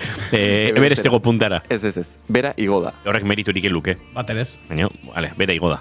Hau astronauta bada, eta, 2009ko maiatzaren 20an igotzen Everestera, iritsi zen gailurrera, eta han, utzi zuen, Apollo 11ak Bayergaitik jaso zuen harri txiki bat, Everest tontorrean utzi zuen. Eta han dago. Igual Everesteko ekosistema guztiz zanpatuko du eta hankaz gora jarriko du. Horrela esan da politia dirudi, baina gero egia da esaten dutela... Sonatzen du Pirinotako ibonetan bainatzen den jende horrek bezala, ez diote azalean edozein eguzkitako krema eramate horrek, bertako ekosistemetan ikaragarrezko eragin izan dezakela, eta Hori da, bai. Edo arrokatxoekin zutabeak egitea bezala, bai. Eraz, ikusten baituzue, bota. Askotan mendietan egoten dira bideak markatzeko. Baina askotan jendeak egiten ditu eta ez bideak markatzeko, besterik gabe, eta horrek azoratu egiten du ekosistema, ze barrokak hartzen dituzu, eta orduan arrokak zeuden lur sail hori geratzen da ahulago, ze orain arte arrokak ez talia zegoen, eta orain ez, eta orduan igadurarako eta askoz arrisku handiagoa dute, eta gero gertatzen dena da baita ere, hau dena, ze justu atzo harritu nintzen honen inguruan irakurtzen, esaten dute biologoek eta mendizale oso adituek, eta horrelakoek, eta geologoek, noski. Ikusten baduzu horrelako bat, zer gertatzen da? Zu urrengoa jungo dela eta egingo duela horrelako bat, eta horrelako bat, eta beste bat, eta beste bat, eta beste bat, eta orduan asko egiten direla. Gaur egun mendiak eta ibilbideak markatzeko badaudela beste modu batzuk, bereziki oso ohikoak diren ibilbideetan, ez?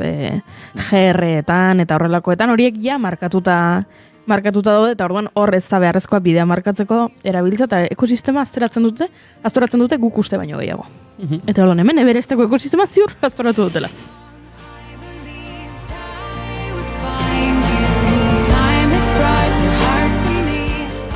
Vale, eta orain ilargira goaz, ze ilargian pertsona bat lurperatuta dago. Ze? Bai. Eugene Schumacher. Hau Schumacher Levi bederatzi kometa ospetsuaren aurkitzailea izan zen, astrogeologian sortzailea izan zen, eta ilargira bidaiatu behar zuen lehen geologoa izan behar zuen. Baina, osasun arazoengatikan, berak ezin zuen bidaiatu ilargira, eta orduan berak entrenatu zuen Neil Armstrong eta gainontzeko astronautak. Eta 1987an autoistripu batean hiltzen, eta orduan NASAko lankideek erabaki zuten bere omenez berak egin zituen aurrera pasuengatik eta aurkikuntzengatikan bere errautsak ilargira eramatea, eta bera da ilargian lurperatuta dagoen edo ilargian dagoen pertsona bakarra. Bere garaian bazegoen mitoa den edo Tom Cruisek ilargiaren zen bat hektarea erosi zituela.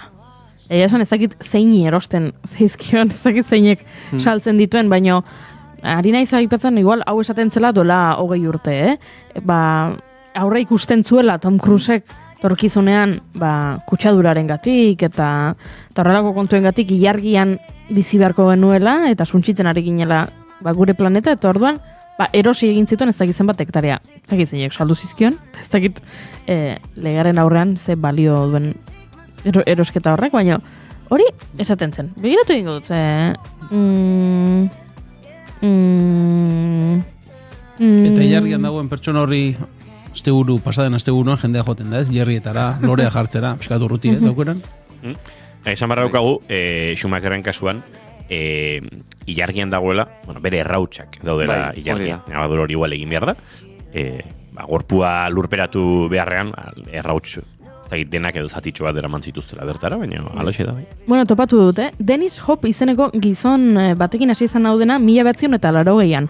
Bera Nevadako bizilagun bat da, estatu batuarra, eta berak topatu zuen legean utxune bat, ez? Inglesez loophole deitzen dena, eta legearen utxune horren arabera, edo legea idatzita dagoen modura ulertzen da, pertsonek norbanakoek ilargian erosi dezaketela, lurzorua edo, herrialdek ezin dutela. Baina norbanakoek baietz, eta orduan bera hasi zen saltzen, ilargiko zatitxoak. Eta orduan Tom Cruisek erosi zuen, Nicole Kidmanek ere erosi zuen, John Travoltak ere bai, eta George W. Bushek ere erosi hemen zuen. Ara.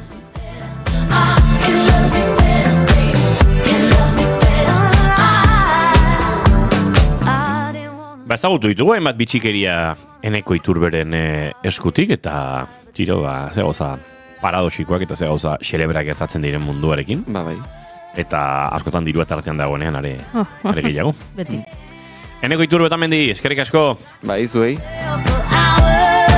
Guentzuleok bagoaz aurrera eta nora eta Mexikora segituan Iñaki Lasaeturarekin, ezagutuko dugulako gehiago, Dia de Muertos hilakoen egunaren inguruan.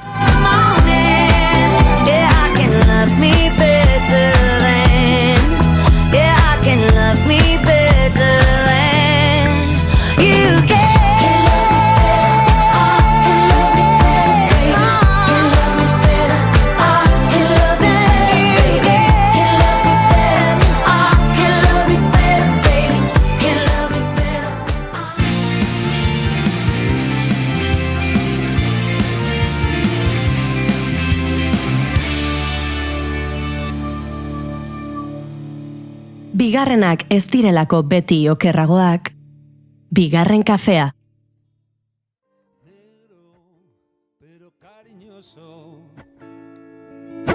Todos me dicen el negro, llorona, negro, pero cariñoso. Yo soy como el chile verde, llorona, picante pero sabroso. Yo soy como el chile verde, llorona, picante pero sabroso. Ay, de mi llorona. Egun hauetan, guk gau beltza ospatzen genuen bitartean, Mexikon ere aritu dira, ospatu eta ospatu, ze badakizue, Mexikoko folkloreko eta historiako egun oso garrantzitsuak direla, egun hauek, ez?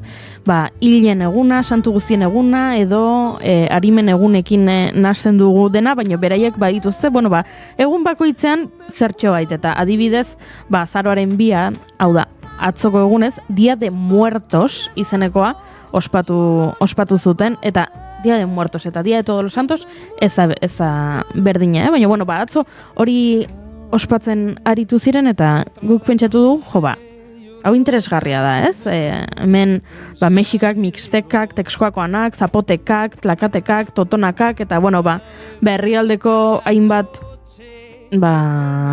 biztanlek eta herrik egiten zituzten erritualak, bai aspalditik, ez? Hildat dauden familiako, kidentzako edo lagunentzako, eta ordan bihurtu da heriotza, paradoxikoa dirudien arren, bizitzaren simbolo, Mexikon behintzat, eta aritu dira ospatzen, eta jakin nahi genuke, nola ospatzen den, nola bizitzen den handik, ze ni Mexikon egona naiz, baina ez data hauetan, eta zer gertatzen da, guk gure lankideoi batek, bigarren kafeko familiako kide batek, Iñaki Lasaeturak, kontatu nahi digula zer moduz bizi izan duen, ze lehentxeago ere aipatu dugu, Iñaki Lasaetura badakizue, gure entzule fidelenek ezagutuko dute, gurekin izaten genuen, aurkezle modura, bigarren denboraldian okerrez banago, hementxe aritu zen, eta Mexikora joan da bizitzera, eta antxe dago, urte hasieran uste dute joan zela, eta antxe bizi da orain, eta bera kontatu digu, nola bizi izan duen herrialdea ezbarkatu festa eta ospakizuna. Kaixo, bigarren kafeako lagunok, Euskal Herria, Mexiko iria konexion. Egia zan ze poza zuekin berriro gotea, eta batzuek jada badakizuen bezala Mexikon bizi naiz urte hasieratik, eta oso egun bereziak izan ditugu pasaden astean, benetan bereziak.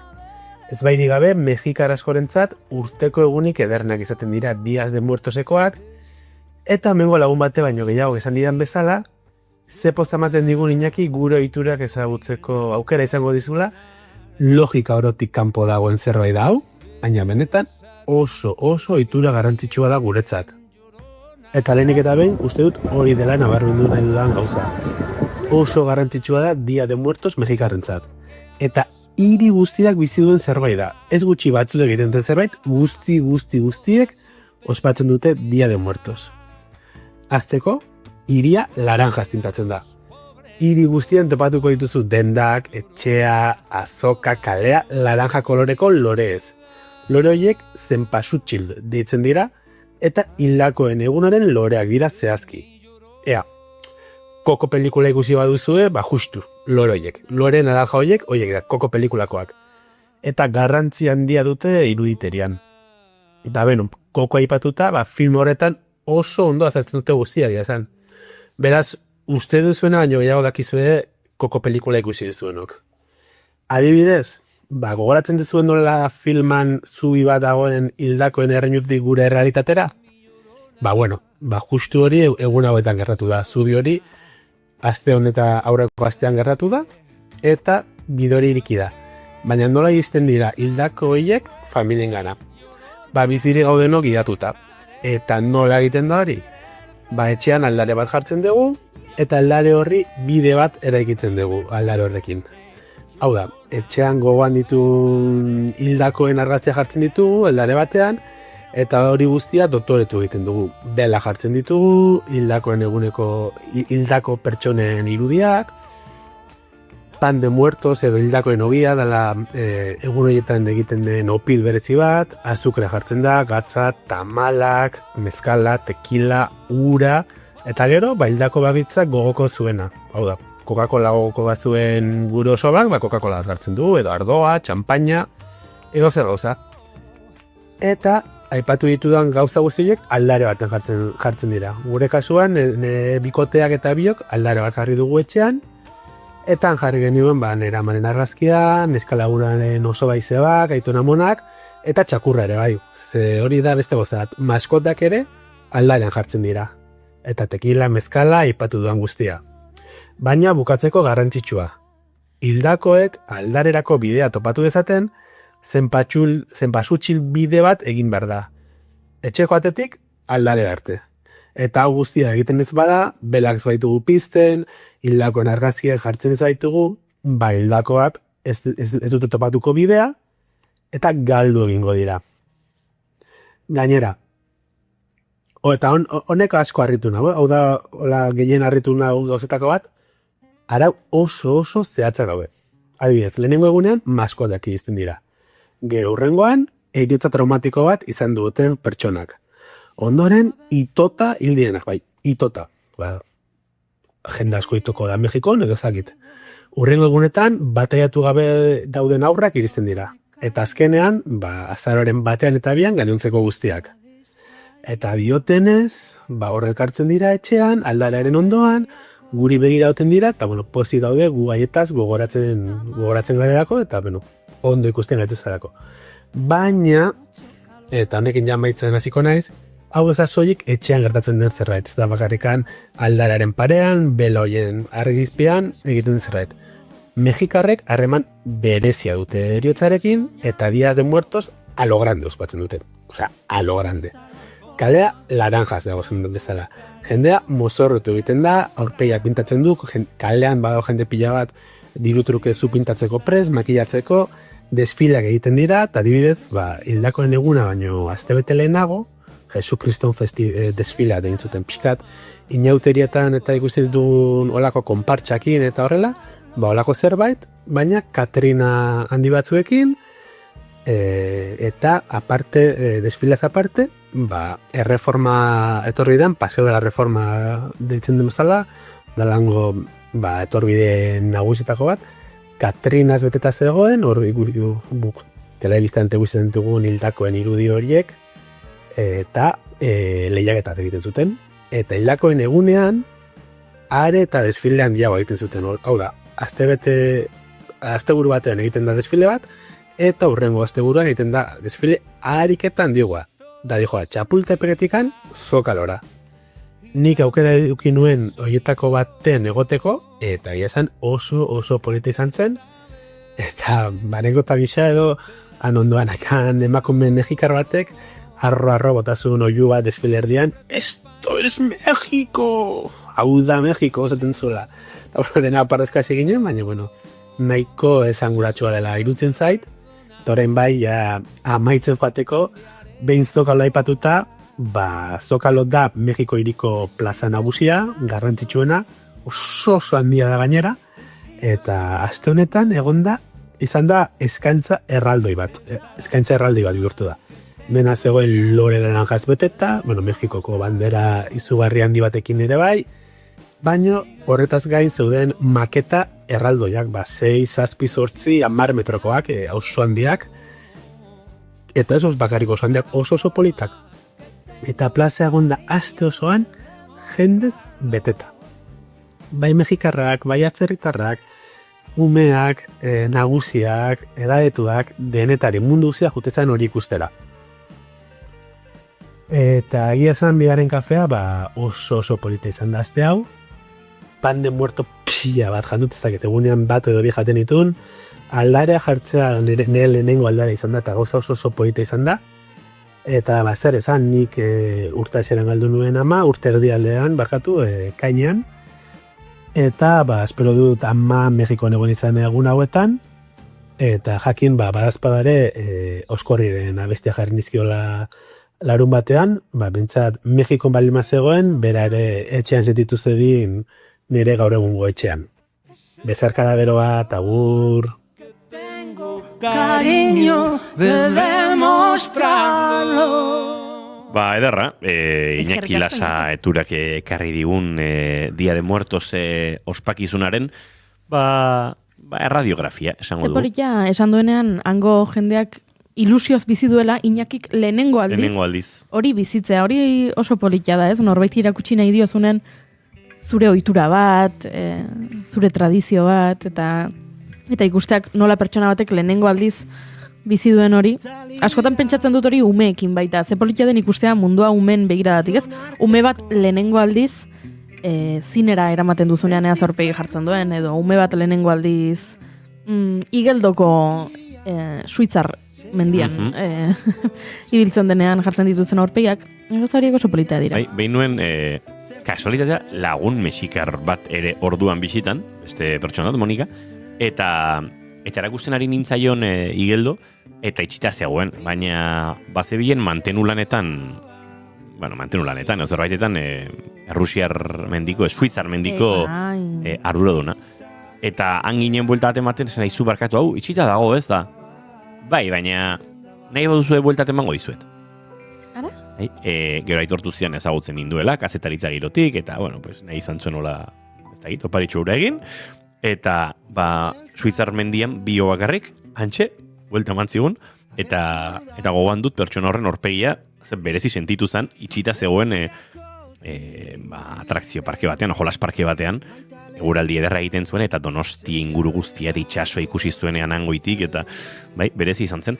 Dia de Muertosekin jarraituta, kontatu dut nik lagun mexikar bat izan dudala bizitan, azken egunetan, Karli, eta noski, arketxetik kanpo igaro behar zuen Dia de Muertos, jakin bazekien, eta orduan ekarri zuen bere altaretxoa antolatzeko hainbat osagai maletan, duela 3 aste abiatu zuenetik bere bidaia, jakitun harrapatuko zuela nunbait munduan. Eta orduan nere etxeko vinilo zaharraren mueblearen gainean montatu zen alako bere altarea, bere zapitxo moduko bat, beste girnalda moduko batzuk paretetik zintzilika, oraindik etxean dauzkat jarrita, kandelatxo bat, eta antxe txupito batean tekila pixka jarri zuen, eta besti batzuk jarri zituen, eta han egon zen, bere hildakoi negarrez, eta behartzuela bere momentu hori hartunik pakean utzi nuen etxean, eta joan nintzen, eta antxe igaro zuen, eta gero norbaitekin konpartitu beharra zuen, eta guk aman komunean badugu, beste lagun bat, Aldo, inoiz, uste dut saio honetan hitz egin dudala, nire Mexikoko lagun honenaz, eta orduan arekin konpartitu zuen, hemen nago, gure lagun Inigoren etxean, Dia de Muertos igarotzen, eta begira, eta azkenan ez zuen egin, baina nik nahi zituen bere Aiton Amonen argazki batzuk inprimatu, eta lortu nion, badugu hemen laborategian, Instax impresoratxo bat, Instax kamaren antzera funtzionatzen duten horietakoa, baina kasu honetan zuk mugikorretik argazki bat jartzen diozu eta imprimatzen du. Oain, zango diazu ez dakizuela, hemen Instax impresora badaukagula. Nik ez nekien, iman hau guazen egin. Oiza plastikoa daukazuena. Barkatu inigo, lehenengo albistea da. Barkatu. Julen guio egingo dugu programa. Oso ondo. Julenek ere etzekien eta. Ni banekien. Julenek jakingo zuen eta are gehiago. Julen astean behin etortzen da. Zuk hemen Darmazue, milaka ordu, eta ez dakizue zer dagoen ere. Amatxo maitia. Julen etortzen da azten behin tintaldatzea.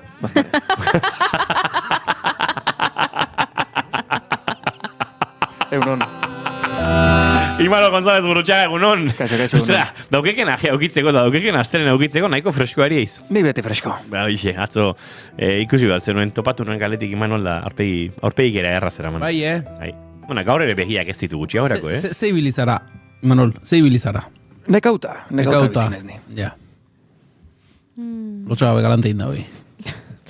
Ba impresora eraman nion, ezagutzen ez duzuen impresora hori, Lotxaga beok, eta azkenan uste dut zituela inprematu argazkiak, baina antxe egontzen bere rituala egiten beraz, Dia de Muertos, bada, nik pasadu, nik igaro dut Mexikon Dia de Muertos, eta gia esan oso egun berezia eta oso egun celebrea da, eta oso beste toki batean kokatzen gaitu eriotzarekiko eta gure hildakoekiko harreman eta ospakizunean gure santu guztien egunak eta Mexikoko Dia de Muertosek ez daukate zerikusirik eta uste dut oso interesgarria dela eta Iñaki Lasak oso ondo azaldu duela, ez? Nola bizi izan duen eta zer suposatzen duen bertan, baina bertan bizitzekoa nik gogoan dut Koyoakanen harrapatu ninduela eta justu Frida Kahlo eta Diego Riveraren museo hartatik atera berritan, iluntzen ari zuen eta ikaragarrizko festa da, eta kolore eta usain ez dakit topaketa oso indartsua, eta beraiek,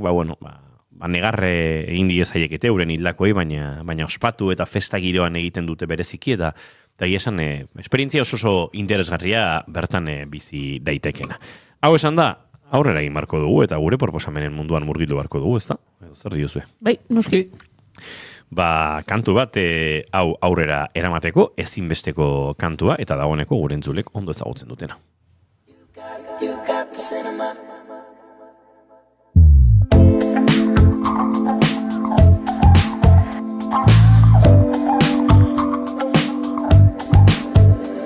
It's you, and I'm not getting over it. Darling, is it cool? From stopping when it comes to this. I guess we're in time. If you're getting yourself wet for me, I guess you're all mine. You're sleeping in this bed with me. I just think you're cool. Imanol González Gurrutxaga, gurera etorri zarela eta fresko zaudela baliatuta, konta igutu zeinen zure proposamena? Bida, gaur kontan gomendatu behar dizuet, edo gomendatu baino gehiago, ze gomendia pixkat entzuleok etxoin barko dezute ikusi alizateko, da nahi nun gehiago pelikula honin buruz hitzein. Gaur kontan hitzein behar dizuet, Gaua pelikulai buruz, ostiralen bertan ikusi nun beldurrezko astean, Donostiko beldurrezko astean, eta esango nuke pare bat proiekzio dituzela, eta jaialdiak esango nuke 4 arte irauten dula, baina edo 6 arte, baina pelikula ezingo da ikusi bintzet Donostiko proiekzioetan. Da pelikula nahiko esperokoa, ez? Paul Urquijon 3. pelikula, euskerazko mitologian murgildutako beste pelikula bat, Paulen beste pelikula bat, eta estrenatu zen, edo aurre estreinaldi hau burutu zen lehenengo Sitgesen, Kataluniako beldurrezko jaialdi hontan, eta asteburu hontan estrenatu da baita, edo aurre estreinaldi hau burutu da, Donostiko jaialdi hontan, bai Kursalen eta bai Antzokizarren. Eta nik kursalea junitzen ostiralen, eta jendez beteta egontzan. Eta nahi egi izan pertsonalki asko gustu ez deten pelikula bat izan da. Nik bere 3 pelikulak ikusi ditut ja, honekin kontatuta. Eta esango nuke, eta orokorren, irakurtzen eta entzuten nahi naizen kritika orokorren arten, esango nuke, eta denok partekatzen dugun gauza bat da, ikusten dugula Paul Urquijo heldugo bat, edo behintzat gauzak garbigo dauzkanak. Egia da pelikula hau, igual, bere esentzian errezagoa dala, edo sencillogoa dala, 3 pelikulen arten alderaketa bat ingo bagenu, iratin sekuentzia asko daude, lokalizazio asko daude, pertsonaia asko daude, egoera asko gertatzen dira pelikula honetan, igual ez daude hainbeste, baino nabaritzen da gutxi horiek ondo daudela landuta eta ez dakit beste leku batetik landu ditula gauza guzti hauek. Garbi dago eta guain arte baita asko ikusi da, Paulek dena ondo kudeatzen ditula, ondo kudeatzen dula eta gauzak oso garbi eukitzen ditula grabaketa jun baino lehenau. Eta zentzurtan ez dut uste aldaketa nabarmenik gertatu danik, masaia de esperientzia gehiago lortu dula.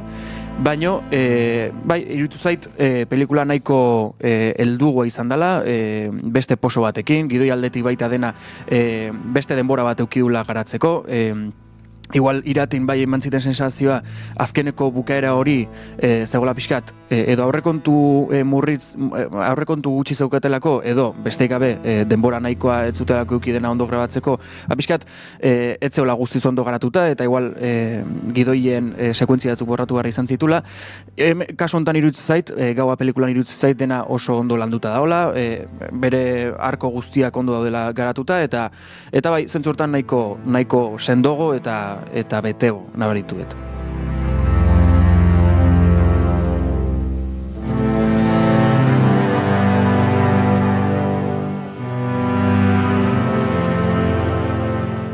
Hortxe proposamena, momentuz ikusteko itxaron egin beharko dena, zinemetako estreno data oraindik ustut ez daukagula, edo akaso bai, zazabotako diogo segituan, baina batzuk badagoeneko ikusgai izan duzuena, Paul Urquijoren azken pelikula gaua eta, bueno, batira, errementari eta iratiren ostean, hortxe iritsi da.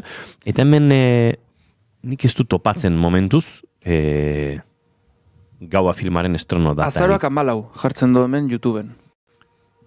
Estrenatzen da. Azaroak 14 zinetan egia da. Bueno, baina bi aste barru izango duzu entzuleok ikusgai. Bertan, Junen Ogeira, Selena Irureta, Ane Gabarain, Iñaki Irastorza, bueno, hainbat eta hainbat euskal aktore, Paul Urquijoren azkenekoan.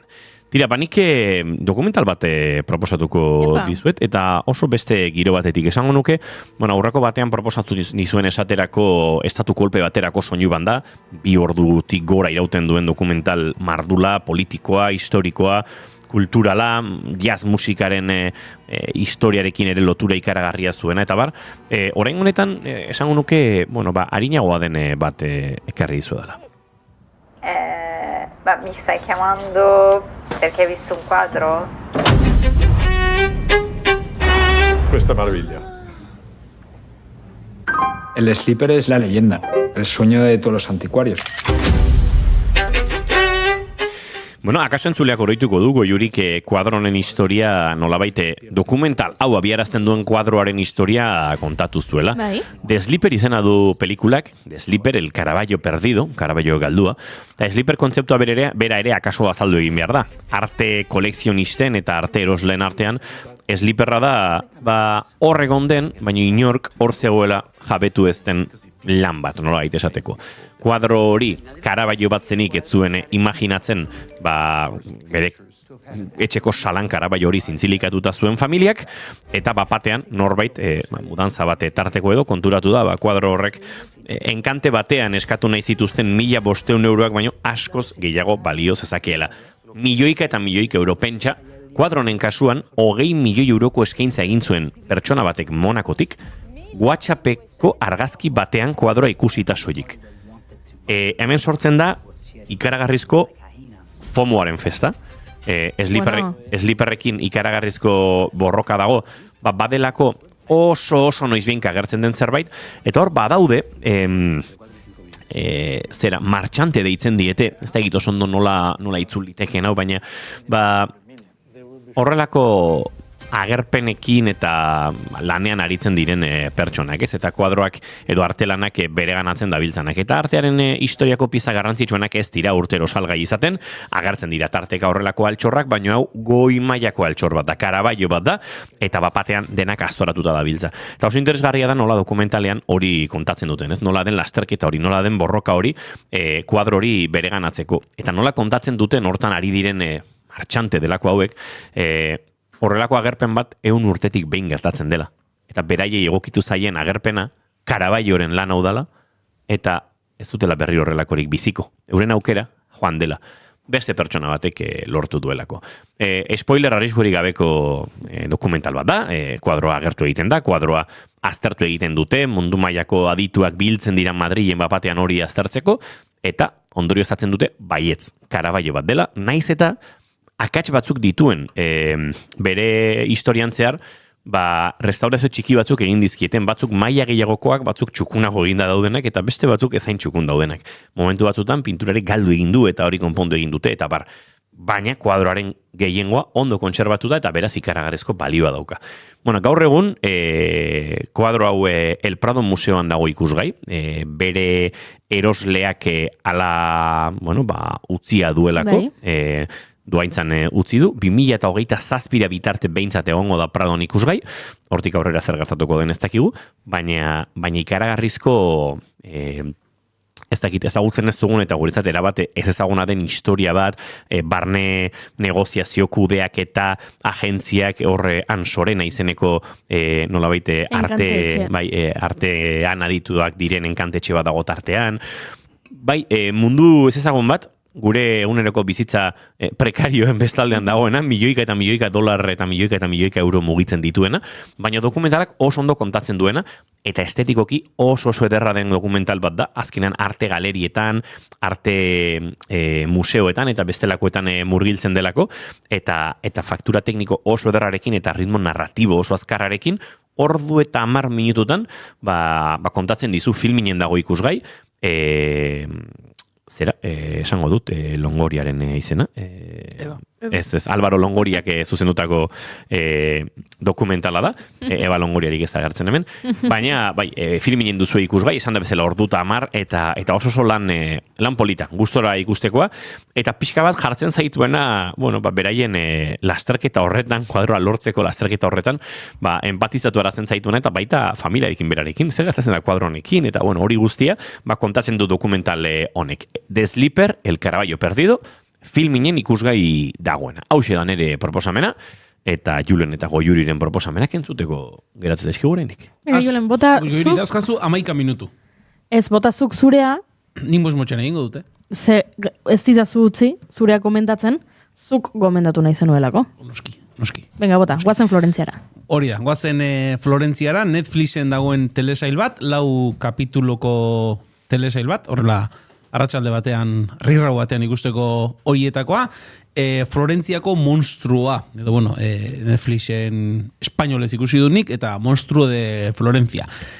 Testu inguru pixka bat jartze aldera, benetan gertatutako zerbaitean oinarrituta dagoen telesail bada, 1978 eta 1985 urteen artean, Italian, Florentzia inguruan izandako hilketa batzuk, dira abia puntu, eta nolabait ere hilketa horien inguruan dagoen ikerketa poliziala. Eta badira susmagarri batzuk, eta nolabait ere lehendabiziko kapituloa testu inguru guztia jartzen dizu, eta ondokoak zentratzen dira nolabait ere balizko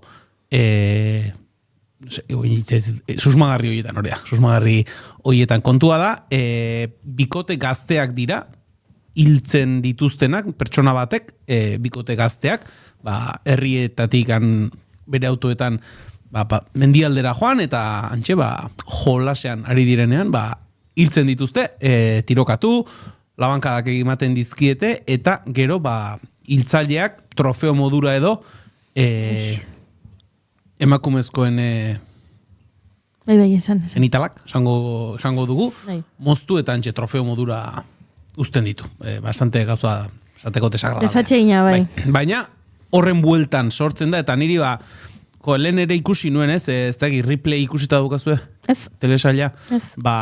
Estetikoki gustatzen zaizkit, duela markada batzuk Italian kokatzen diren telesailoiek, estetika, irudiak, Italia badakigu ez dela bereziki horrela Italiako leku batzu behintzat, oso ondo zaindutako lekuak beti izan du, ez dakit zabar puntua, edo eta niri estetikoki eta gustatzen zaizkit horrelako seriak, eta gero, ez dut ezer gehiago aurreratuko, zen horbaitek benetan zer gertatu zen, benetako kontakizun hori baldin badaki, telesaila ikusi dezala, ze hor badaude, amaieran iritzi ezberdinak irakurri ditut, eta hori, errez ikusten den telesail bada, esan duguna, lau kapitulo direla uste dut, Eta norbaiti Toskanan gertatutako hori ezagun egiten baldin bazaio, hori berritzeko edo horren inguruan ikusteko telesail bat.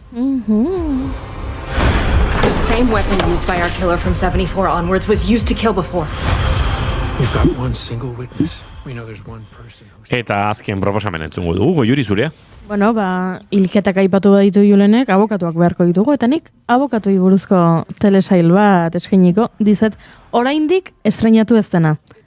All's Fair estreinatzear dago, bihar estreinatuko da, okerrez banago, eta ikusiko dugu Huluk estreinatuko du, baina bueno, Hulu hemen guk Euskal Herrian Disney Plusen bitartez ikusten dugu, beraz, Disney Plusen egongo da ikusgai. Eta zer kontatzen digu telesail honek? Bueno, badago abokatu lantalde bat, bufete bat. Abokatu guztiak emakumeak dira, guztiak, lantalde horretan denak dira emakumeak, eta dibortzioetan espezializatzen dira. Orduntzea da kontua, lehenengo atalean, bueno, badakigu hasiko dela, bufetearen 10. urte hurrenean. 10 urte ari dira ospatzen, eta bueno, gauzatxoak gertatuko dira. Zergatik gomendatu nahi nizuena, estrenatzer dagoelako, eta agian, aipatutako besteak ikusita dituzuelako dagoeneko, eta horrela, adi egon zaitezkete. Ryan Murphyk zuzendu du. Ryan Murphyk American Horror Story, American Crime Story, eta horrelako telesaiak egin ditu, eta orain badator All Fairsekin. Zergatik ikusi nahi dut nik bereziki, zizuet gezurrik esango, Ryan Murphy gustatzen zait, bai, baina bestetik, zein da protagonista nagusia? Kim Kardashian. Bai. Duela urte batzuk, Kim Kardashianek esan zuen, bere aktore lanetan murgildu nahi zuela, bera berez ez da aktorea, baina, bueno, horretan aritu nahi zuela, eta ikusi dugu papertxo txiki batzuk egiten, eta orain, badauka hemen bere pertsonaia potenteago bat, baina ez da Kim Kardashian bakarrik agertzen, Glenn Close, sekulako aktoretzarra, Naomi Watts, Niecy Nash, Sarah Paulson, Teyana Taylor eta Matthew Noska dira protagonistak, eta antza denez, oso ondo aritu dira grabaketetan, oso ondo moldatu dira, eta itxura oso ona du. Hemen badago feminismotik, baino badago dramatik, eta egongo da misteriotik pixka bat, baita ere Ryan Murphyk egiten duen guztian bezala, esan bezala oraindik ez dago estreinatuta, baina bai trailerra ikusteko aukera izan dugula. Nabari da trailerran badagoela bi abokaturen artean ez dakit gorrotoa den, baino haserre bat egonda eta badirudi, baina bueno, badator telesail hau All's Fair izana duena, irudi aldetik ere nik uste dut garrantzi asko eman diotela jantziteriari, ez dakit noraritu den zein den arduraduna, begiratuko dut, baina garrantzi handia eman diotela jantziteriari, eta itxuraz behintzat, kolore aldetik eta dizdira aldetik, ez dakit, ni liuratu nahu. Eta egia da, zizot gezurrik esango, Kim Kardashian aktore lanetan ikusteak, iruditzen zaitera kargarria, eta alboan balin baditu, inbeste gustatzen zaizkidan, Sarah Paulson eta Niecy Nash edo Glenn Close bezalako aktoreak, are gehiago. Beraz, hauxe gomendioa. Esan bezala, Hulurena da, topatzen baduzu Hulu izango da, Hulu Disney Plusek erosi zuen okerrez banago, eta hortxe topa dezakegu. Nothing more than next Halloween's costume, where I will be dressing as a horror lawyer. You better work.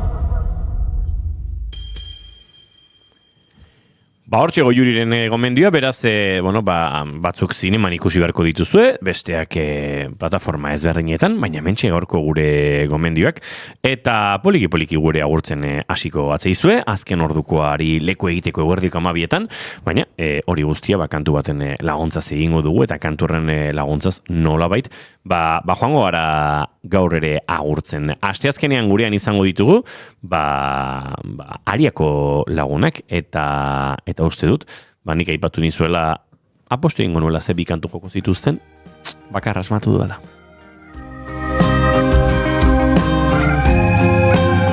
Aria taldearen aizearen kontra aurrera begira lanetik, egingo ditugu azken 30 minutu hauek, Julen Goikoetxe Arbegozo, plazer bat izan da, eta datorren astera arte. Datorren aste arte.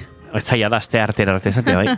Imano González Gurutxaga, ez da ginoiz arte datozen honetan entzongo zaitu hemendik. Epa, mikroa. Epa, agur. Aio, Goiuri Zizarandia, bihar arte. Agur. Entzuleo gupagoaz, oraindik baten hemen sandwicha bukatzeko dauka, eta sandwicharen mundu eguna bigarren kafean ospatu duguna, eta tira, sandwichak geratzen zaionak jango du urrengo minutuetan. Bagoaz, kantu honekin haizearen kontra, segituan informazioaren txanda hemen Naiz Irratian.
Gozezaren bakoitzean txokoro.